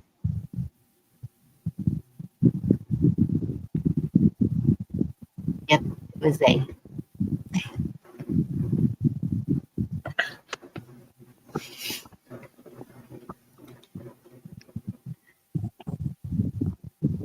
All right, everybody got quiet. There's something Let's on see. I'm not seeing Deal with because foreign country. do what? Yeah, you got to deal with foreign countries would be your You want to give Secretary everybody of a State. chance? Yeah, why not? They can disagree if they choose. The major department head who is appointed by the president to deal with foreign countries is the Secretary of Defense, Secretary of State, Attorney General, Secretary of Commerce.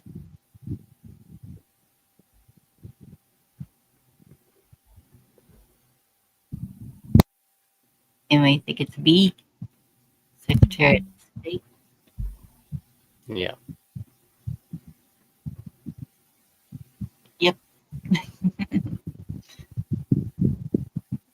Okay. If a president is impeached, the trial will be presided over by the Chief Justice, the Speaker of the House, the Senate President pro tempore, the Vice President. If the president is impeached, the trial will be presided over.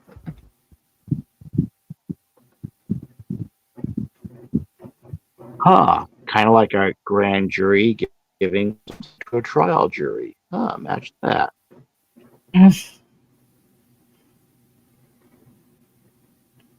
What's everyone saying?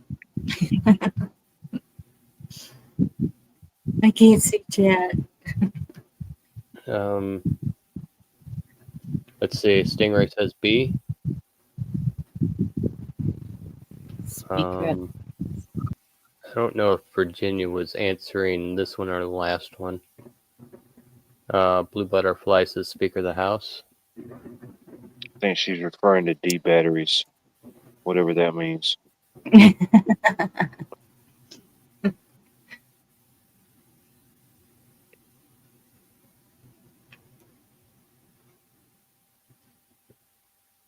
So we're going with B. Looks that way. Just makes me want a peach. Oh, Chief Justice. Hmm? That's what I They was said thinking. it's A, Chief Justice.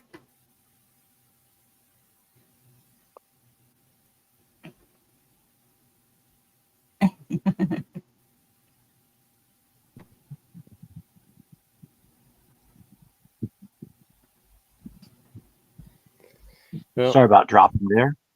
And For those of us who are old enough to remember it, you want to remember the Lewinsky there. So if you watched all that, you kind of got to cheat for your answer. I didn't. Yeah, I didn't either. So, would we like to discuss the steps of the impeachment process that gets you eventually to the Chief Justice? What was that in '96? Give or take, yeah.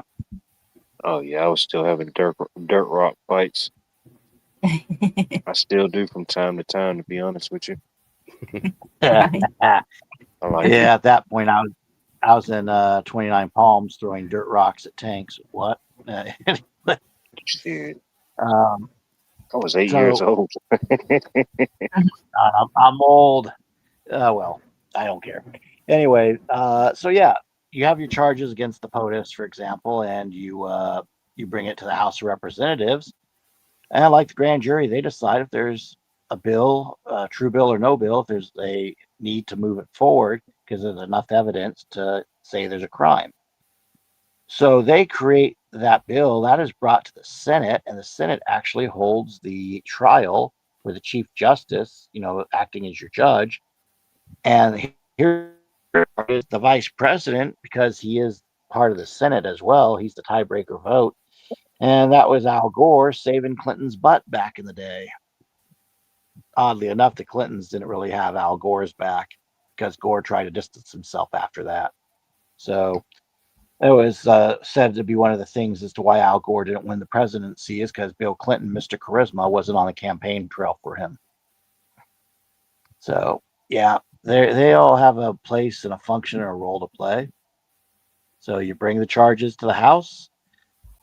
If it's something to look into, the Senate holds the trial. Chief Justice, basically is the moderator of the trial, and the Vice President is free to be the tie-breaking vote if it's needed. There you go, guys. Civics impeachment in a nutshell. I yield.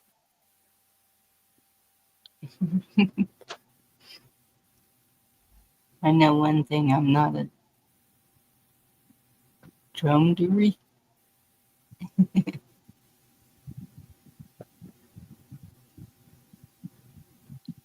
Yeah, I'd have to agree. Chessboard is probably not a camel, but well, no, I don't want to make a joke. I'll just leave it there. Is Laura gonna be able to take you? Okay. Hope so. I can go, babe. It's okay. Thank you. Sorry. Excuse. Okay. 18. Move. There we go. The Constitutional Convention held its meetings in the Capitol, the White House, Independence Hall, the House of Representatives. Beneath the store as well. I'm going to say C. I could be wrong, but I'm going to say C. What's everybody else saying?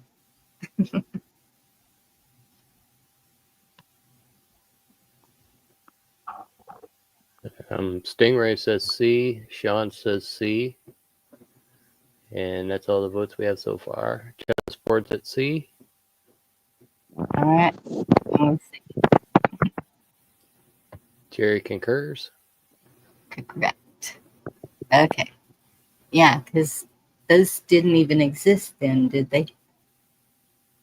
Correct. Okay. Judges of the Supreme Court must be nominated by the Senate, the President, the Vice President, the House of Representatives. Nominate.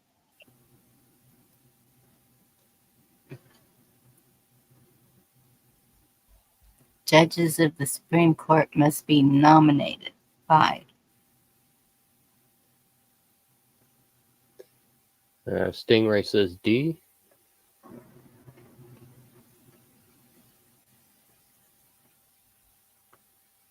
I think it's Chessboard B. says B. Yeah. Virginia, B.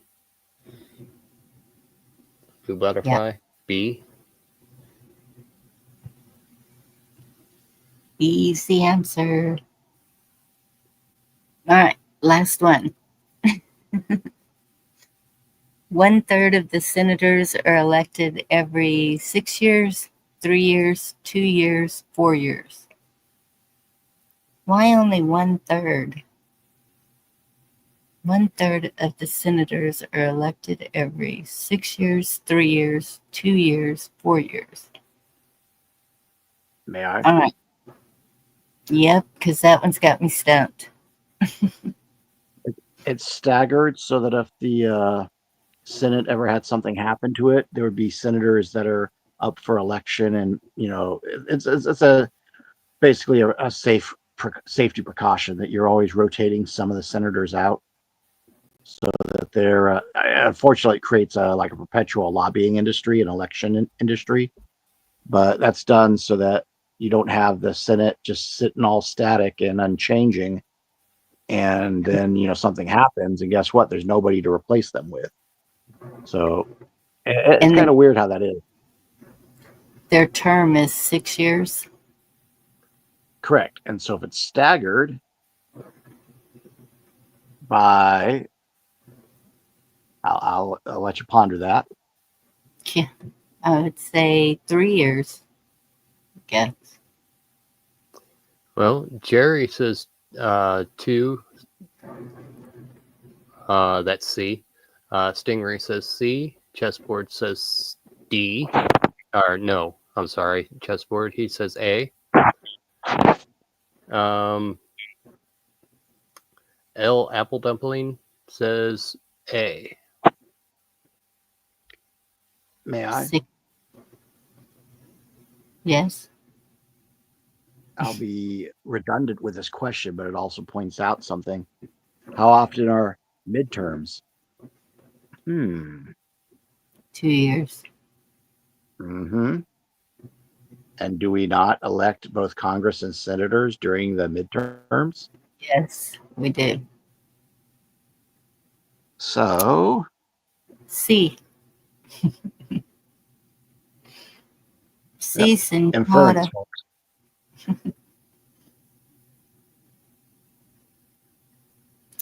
Are we right? Are we wrong? There you go. Yep. 2 years. Okay. We're going to save the rest. So our chat is very, very well educated. Have you noticed that I don't think maybe someone got one item wrong, and I don't know who that was. I don't know if there was a one item wrong. I got a couple things wrong. I did Well, too. the 1787 on the Constitution is kind of, like I said, I'm getting into the weeds on it. So yes and no. Yeah. Basically, when they drafted it, they realized there's nothing stopping the states from the people from having their rights imposed on. So they created the Bill of Rights, those first 10 amendments. So I don't consider the Constitution a complete document without the Bill of Rights attached. Otherwise, you wouldn't have constitutional rights if you want to go that route. So Yeah. And you don't I have understand. constitutional rights, ladies and gentlemen.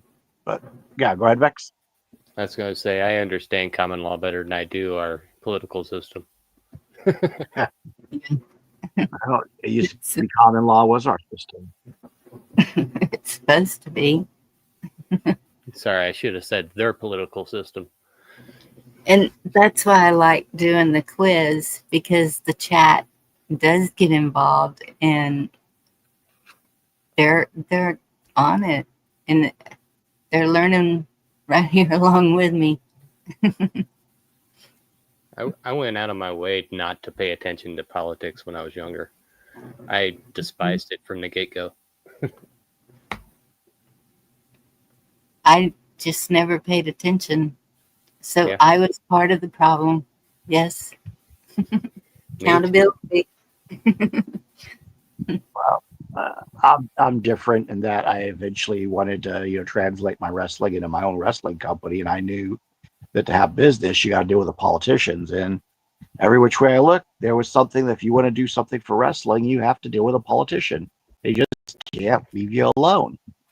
So, as I was, building stuff up, I took a look and, COVID locked everything down. I'm like, this is just, I already knew that they were the problem. It's just, you can't sit on the sidelines every time a COVID, my case, it's like COVID with my red eyes started to have the lens flare effect and glow and be like, the Terminator type, because it was like, all right, that's it. That's enough.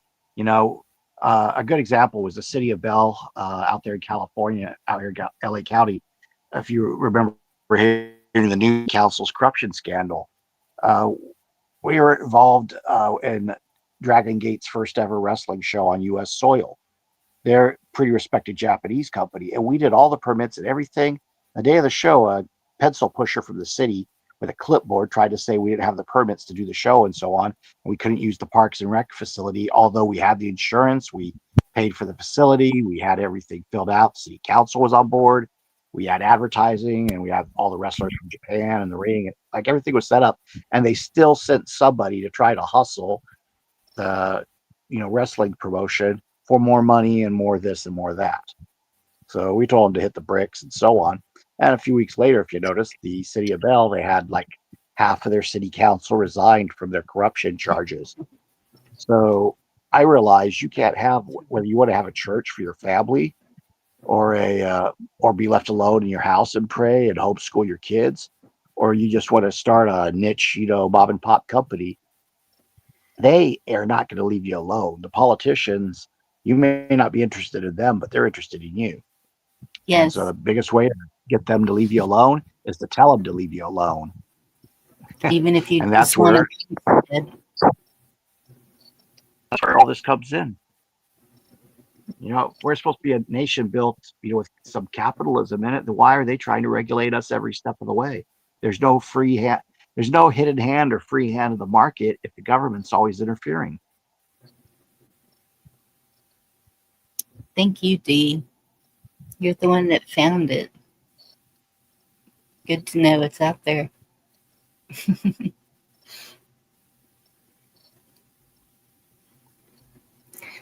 I need to be excused for just a second. No problem.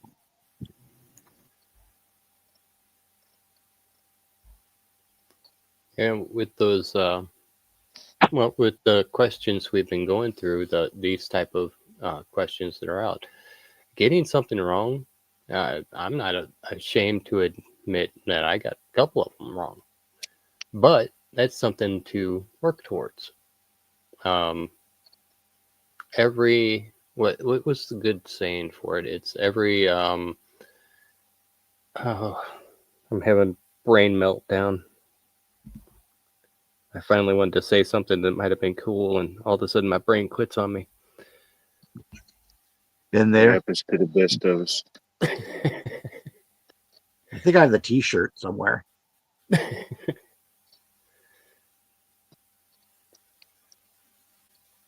That's one thing, Vex, is these officials, it doesn't matter what party you're in or where you live. If they have a chance, you put a lemonade stand, kids selling, maybe they want to do scout in a grocery store. Want to regulate how it's done, and just basically discourage people from doing it themselves, because oh my gosh, if you make that $5 as a kid at a lemonade stand on your own, you don't have to go to the government for that $5. You made it out of your own initiative. And by the way, yes, I realize today's market, you're probably not getting lemonade for $5, but just you go with the analogy is what I'm saying. I remembered what I was going to say. I'll say it real quick. Every adversity is an opportunity to escalate your own learning. So as much as stuff might be hard, if you learn from it, it turns out to be a positive. So, I mean, not knowing everything, well, duh, we all don't know everything. And Sean dropped off again. So, I mean, that's why one of the things when we're involved with the assembly, we encourage everybody to ask questions, whether you might think they're dumb or they're smart. It doesn't matter. We want to hear them because you obviously have a question. I mean, we might not be able to answer it right off the bat, but man, why don't you work with us and we'll figure it out together.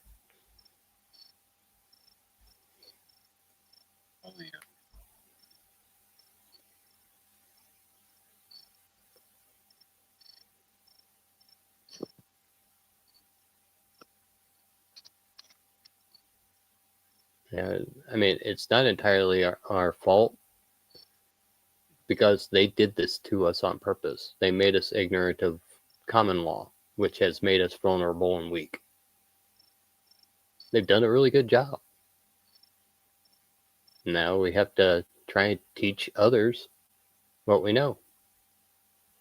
And that's one of the fundamentals that I've found is, once you start into assembly and learning this, you end up being a teacher because you have to teach others. And what was mentioned before about that story, Not Yours to Give, that's the name of the story. I highly recommend it for everybody to read that. And that channel that Sean was talking about that got struck for it was mine, because I went through and read that story. It's Davy Crockett. And it's not only just a good story, but it gives you a way of thinking that they were the way they were thinking back then. And it really helps, solidify where you should be coming from. Because they have us thinking completely materialistically, which is not exactly the way we naturally are. Yeah, chessboard, exactly. I mean, they want us all fat, stupid, and lobotomized. They don't want us to think for ourselves. They don't want that critical thinking going off, because when we start thinking critically, that's what they fear most, because we have all the power and they know it. It's written into their base code, so to speak.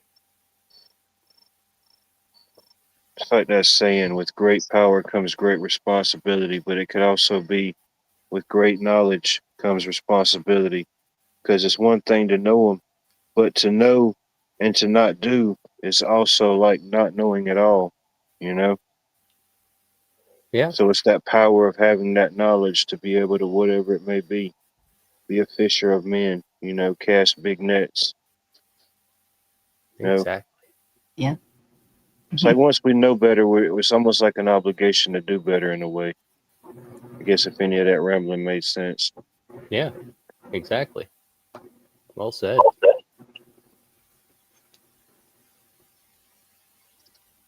Yeah, I enjoy it.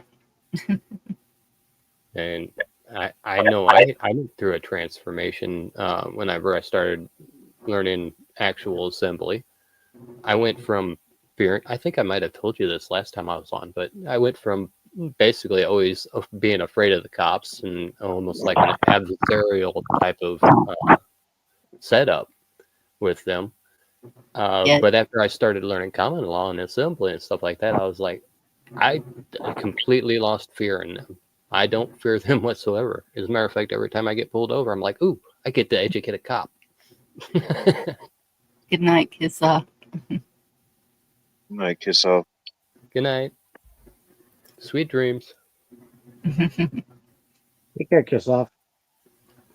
Yeah. So, yeah, I had a couple of police videos I was going to share. So I may have been pulled over a few times in my years on this earth, and never once have they told me I had to get out of the car. So that they're using this now in every stop is kind of concerning. it's like they want you out of the car because they're fixing to cuff you. Is the way it feels to me. Well, yeah. Whenever you get out the car, you break the seal of the door, and that gives them access. And that too, yes. I mean, it's trickery. They want to Yes. bully you into doing what they want, so they can basically fine you and make money off you. Every stop you see on YouTube. Well, not everyone. I mean, I see good ones too, but it just seems more and more they're having you step out of the car. Or they pull you out. And so maybe the majority on YouTube are those for some reason, but I think that more people are filming when they get pulled over.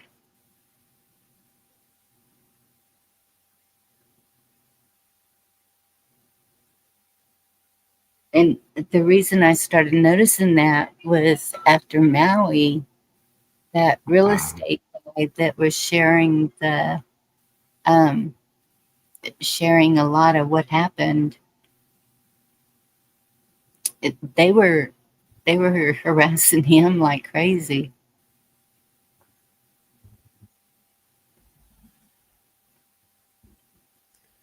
No, If I may, Bonnie, yes. I'm going to have to go ahead and take myself to sleep. I want to thank you for letting me come up here and talk with you guys and everything.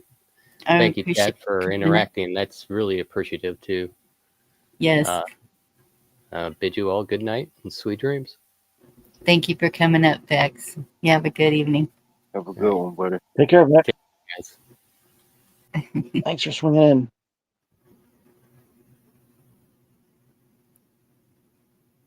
You still with us? Just a little. I'm going to be having to get up for a 9 a.m. shift in the morning, so I'm not quite done yet, but I'm getting there. But I was going to relate in the chat because of just there was some humor. Yeah, bah means no. Sometimes you have to reiterate that to people in the Middle East. Did I say that? Yeah, I did. There, and Apple Dumplings making a good point. One of the things I disagree with POTUS 47 on, that whole qualified immunity stuff. Come on, you know. So what is that? I'll have Basically, to you're look. a cop, and it basically is like more ways to protect the police from getting prosecuted if they are operating, under color of law or abusing the public. So qualified immunity is kind of like they don't get fired while they're being investigated. They still draw a paycheck and all this other stuff. Like, really? Yes. And sometimes And it's really cut and dry, but the trial process takes so long that the public loses interest, and then the demand for that police officer's head just kind of floats over. Go ahead. and there's a brotherhood there. The others will stand there and let them do it or help them, defend them. Oh yeah, that too. Some of us, Bonnie, I know you've been over on the that one grand jury channel, and some of that stuff is like, yeah, I get the cops in the right in self-defense to shoot a suspect, but they put themselves in a situation incorrectly sometimes where they should not even have to have had drawn their gun if they had de-escalation skills or kept their distance from a suspect or whatever, Yes. Thank you, So Chessboard. if the cops roll up like gangbusters on people, sometimes it's not the right response. But a lot of things I'm finding now is they roll up all nice and quiet, and then they're all, oh, could you please put your hands behind your head? Like they're all trying to be the guy's friend. And like, no, Yeah. if you're gonna go ahead and commit to arresting someone, go hard, arrest them, and get them in jail. Because when you're nice and compliant, you give them time to think and react, and that's when the stuff escalates and people shoot each other or grapple with each other, and so on. So Well, when you got a situation sorry. to take initiative, you better do it. Go ahead. Yes. But their favorite thing is you have to obey. Not You were if it's an given unlawful command. order, but Now you need to obey. And Yeah. 2020 kind of taught us all, no. Well, what they try to do, Bonnie, is now they say if you're standing up for your rights or refusing to obey justice, so they legalese and mealy mouth word themselves again. So that's Yes. that's a thing we need to get rid of, the qualified immunity and their ability to. I don't want to say redefine things, but that is pretty much what they're doing.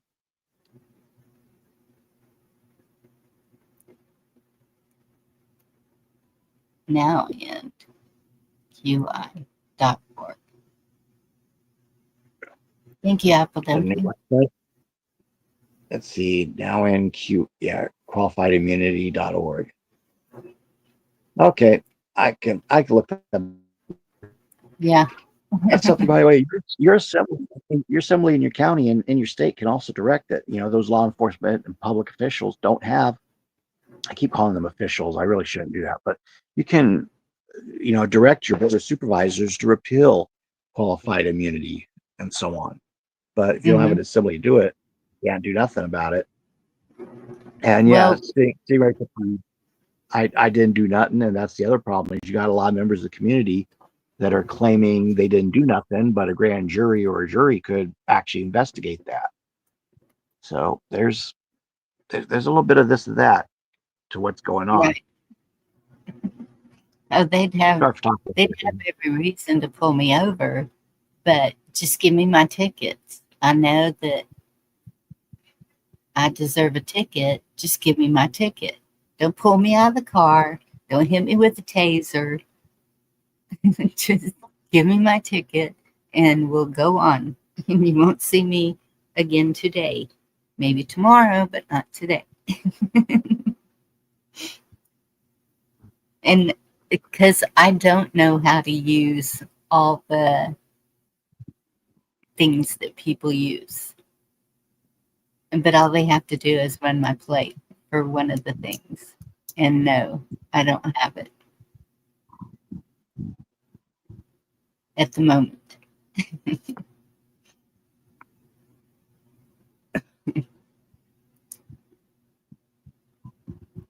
Okay, that What do you was think? I could ask what Watt thinks about qualified immunity. It really is a hot button issue,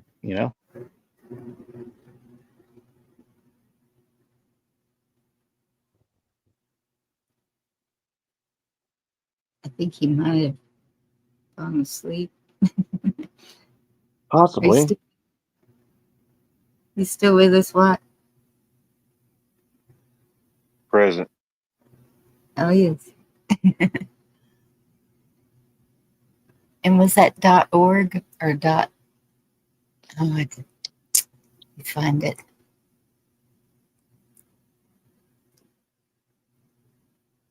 Yep, .org. Okay. Yeah. He's there. That's the trick. Watt is making an egg sandwich. Funny. Cyril makes a point that you don't resist. Go ahead, Bonnie. I don't think Watt heard your question. Yeah, What was the question? I'm sorry. Yeah, it was on qualified immunity. Where do you stand as far as reducing or expanding it? I'm sorry. You got a little broken up. I'm sorry. Did you have any thoughts on qualified immunity, whether to expand it or remove it from police officers? What would be your view on that? Oh no, definitely not expanded. And I mean, I don't really know to what level you could. What could you expand it? What more level could you expand it to? I mean, I know there's always a way, but no, that's a great observation. Is like they seem to get everything they want. So, yeah, I'd rather see the police removed the qualified immunity and go back to just wearing SWAT gear if they got to wear something, Yeah. that's why I like watching that grand jury show. Joe LNU.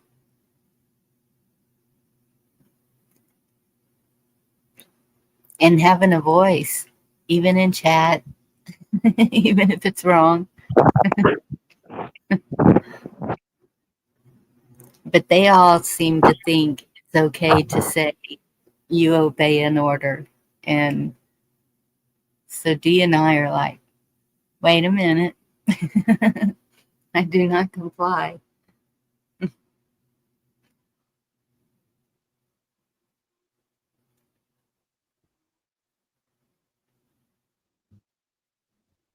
Yep. Interesting times.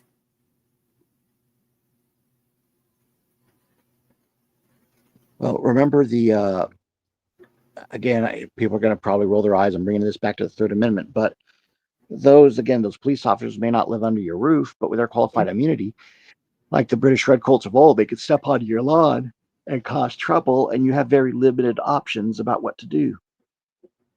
So Yes. that's a pretty crucial deal there. Hey, welcome, Virginia, or in this case, Rear View. Good to see you. Thank you. Hey, Virginia. Good to see you. Hey, I love having Sean for quiz time because he does have insight that, a lot of us are learning. So I enjoyed that, Sean. That was fun. Yep. Oh, thank you. And thank you for that. I do like the quiz thing is like, it kind of gives us, like I said, excuse to lecture on different topics, but it also just, you get an idea of how the room is. Does everyone agree on these ideas, these precepts and concepts from the constitutional period? Occasionally you'll get that on a StreamYard or YouTube channel, or someone's in complete opposition to what's being taught or said. And the best way to break it to them is just to use logic and conversation to show them where they're incorrect on information. Right. It just did something to my soul. I'm seeing, yeah. Well, I'm seeing in the chat, for example, how they are. I'm reading that lemon cake with nectarine and peach jam. Yeah. That sounds really good. All the doors, Yeah. all the windows open, and every light in the house is on. You can't miss it. That sounds delicious, though, right now with the weather. But, for us to come together and converse and just to have moments to bounce ideas around Third Amendment, qualified immunity, grand juries, like there's been a lot covered tonight. And we still aren't touching even 5% of what is out there. We can go the other route, like the history of this country. What really is at the Smithsonian? Well, earlier we said, hey, FOIA. Guess what? FOIA the Smithsonian. See what's up. Yes. If the people want knowledge, they'll perish for lack of knowledge. But with knowledge, they will have power. But also they will have great sorrows. And I think, because government uses that justification of, the American people can't handle this. I really do think there's some really wicked stuff they're still burying, whether it could be the Southwest Native American giants to the actual numbers of child trafficking to, maybe, who really is pulling the shots on the Trump train. Imagination I is still, the limit. I still say it's us, but we won't know until we know. We have to keep finding answers. We have to keep cross-checking. It only when we are content with the info we have and we say, okay, Lord, take me home. But I think it's on us to kind of, make sure a bunch of kids get freed and don't wind up in certain dark corners of the world and the internet before we decide to say, okay, it's time to go home. Everything's good. And they just, how many was it this week? The Patel, Bondi, Bongino, FBI, DOJ, they just busted like another child trafficking ring this week. So they're staying on it. Several, I know there was some labor laws.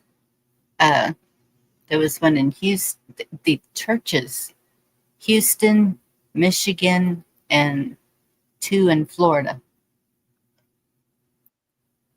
Right. Yeah. Crazy times.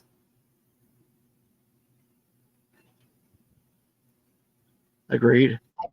I think it is hard to know what to believe with so much crap out there, but we're all looking for the truth in some way. And with something like a FOIA, I see it as identifying the puzzle pieces. Like we're in one of those impossible puzzles where every piece is the same color, or maybe just two colors, and you start gathering little tidbits and putting it together, if whatever it is you want to figure out. They're not just going to give us a gold embossed book with all of this information that we really don't have, Yeah. I did find a book like that once. I can give you one. You'll I'll find take it. PDF easy too. What have you heard us? Maybe Ricky has brought it up. Have you heard Army Field Training Manual 2000-25? No, not right off the top of my head. You can find those PDFs now on the internet because Roosevelt thought he got all copies burned and destroyed, but nope. Great Patriots, Assembly Connected, managed to get the PDFs back on the internet. And the Army Field Training Manual 2000-25 addresses everything that Trump is addressing. Kind of amazing how that works, such as immigration and civics and the difference between a republic and a democracy and so on. So Roosevelt couldn't allow that to be in circulation, and he thought he destroyed it, but nope. There are a few copies that have been preserved for posterity. You're talking about FDR, right? Yeah, the bad Roosevelt. I kind of like the Bull Moose Roosevelt, Teddy Roosevelt. Yeah. They try shooting the dude. They try shooting the dude, and he continues and has a speech. It's like, man, Wasn't it dude's Roosevelt and the Great New Deal? Yeah, the New Deal. Now they have their Green New Deal. The New Deal set the stage. They to quote unquote get us out of the Great Depression. They socialized the country. Yeah. And that number was 22. What? Army Field Training Manual. 2000, like the year, dash 25, and it was written in 1922. The time Roosevelt came, 1938 or so, that's when he ordered it purged. But folks like General Douglas MacArthur, thank God for him, kept copies of it and passed it along, I'll another little bit of trivia. Do you guys remember the bonus Army March on Washington, D.C. from your history books? Nope. No. It's when the veterans of World War I marched on Washington, D.C. and camped out on the lawns to demand their bonuses for the military service of World War I. Yeah, paid to them. The soldiers. Yep. The veterans. And then President, might have been Wilson, or maybe it was his predecessor. They sent the army in to break up the camps and beat the snot out of people and disperse them, and some unfortunately died. And there were three generals that were in charge of that: Eisenhower, Patton, and MacArthur. And they basically, from that point forward, those three generals knew what was up, because they were being told that they'd have to attack their own boys, attack their own troops, because Washington, D.C. lied to them. They weren't going to pay them their bonuses and their pensions and their stipends. So those three generals went three different directions, but it's amazing. And, in the case of one, sure, they controlled him and made him set up the CIA, or no, excuse me, that was Truman, but Eisenhower kept them alive. And so on his way out the door, he gives that military industrial complex speech to let Kennedy and others know that this country's being taken over. Patton woke up and realized, oh crap, we're helping the communists. And before he could really get things going about that, they had a truck run into his car. And then he was in the hospital, stable condition, and mysteriously dies. Huh. And then that leaves Douglas MacArthur, who in his case, they try to say he was a cross-dresser and he was too flamboyant and everything he was doing was done. MacArthur list. But no, that's McCarthy. See how similar McCarthy. that is? But that's the same period. Korean Well, they War. both made a list. I don't know if it was the list.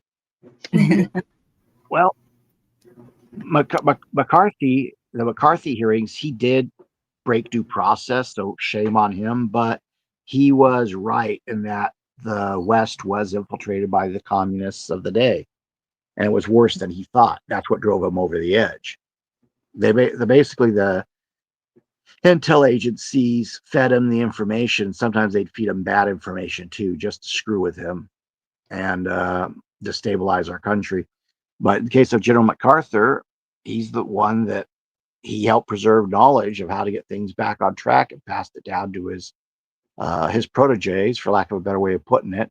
And they wound up being the ones who founded the National Assembly, national-assembly.net website, and so on. So that's when I'm bringing you guys, some of the info and stuff.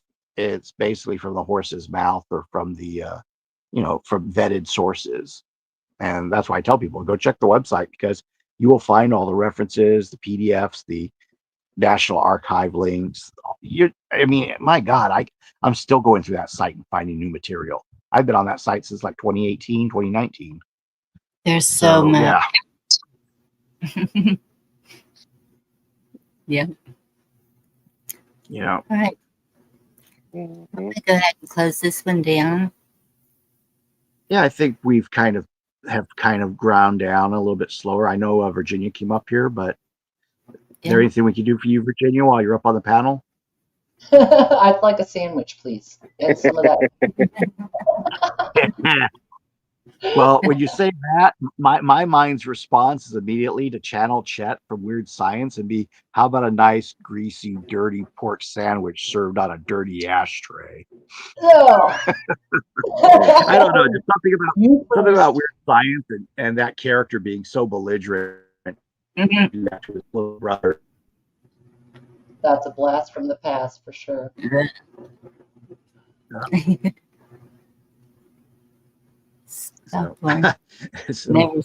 Someone's asking, skinny Trump or chubby Trump? Yes, because I asked Garrett which Trump, because seems to be a couple of different every so often. Well, I gotta wonder about that. The left, the blue and on crowd was thinking, oh, he's sick and he's going to die, this, that, and the other. How would you know if he has body doubles? It would be like, and look what they did with with Joe Biden. You basically have a ghost for a president. Yes. So, and I don't think that was ever him. Well, I wouldn't put it past the deep state not to do it. Yeah. There were too many different body types. I'll just say that.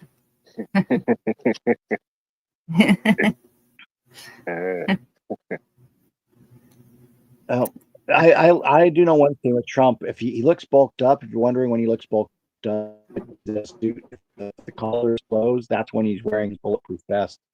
So if you guys didn't know, he often does wear I should say bullet resistant, because there's no such thing as bulletproof, but he does wear body armor a lot in public appearances. Yes. So that's something to look for. When his shoulders look kind of thick, that's the padding up by the shoulders of that.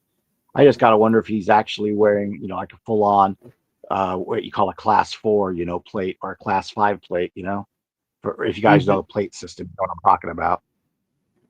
I do. And the scary part was in Butler,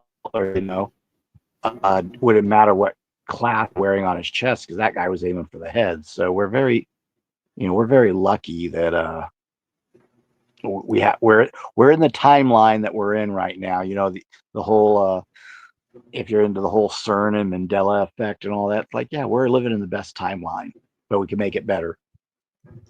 Yeah. And you guys are all part of that, so I'm happy to chat with y'all. Bonnie, if you want, like I said, I don't object to us closing it down. I'm gonna mute and just hang out till you guys are done.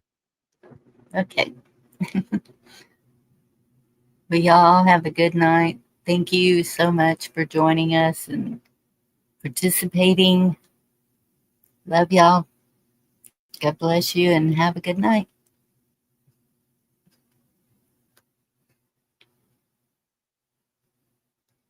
Good night, everybody.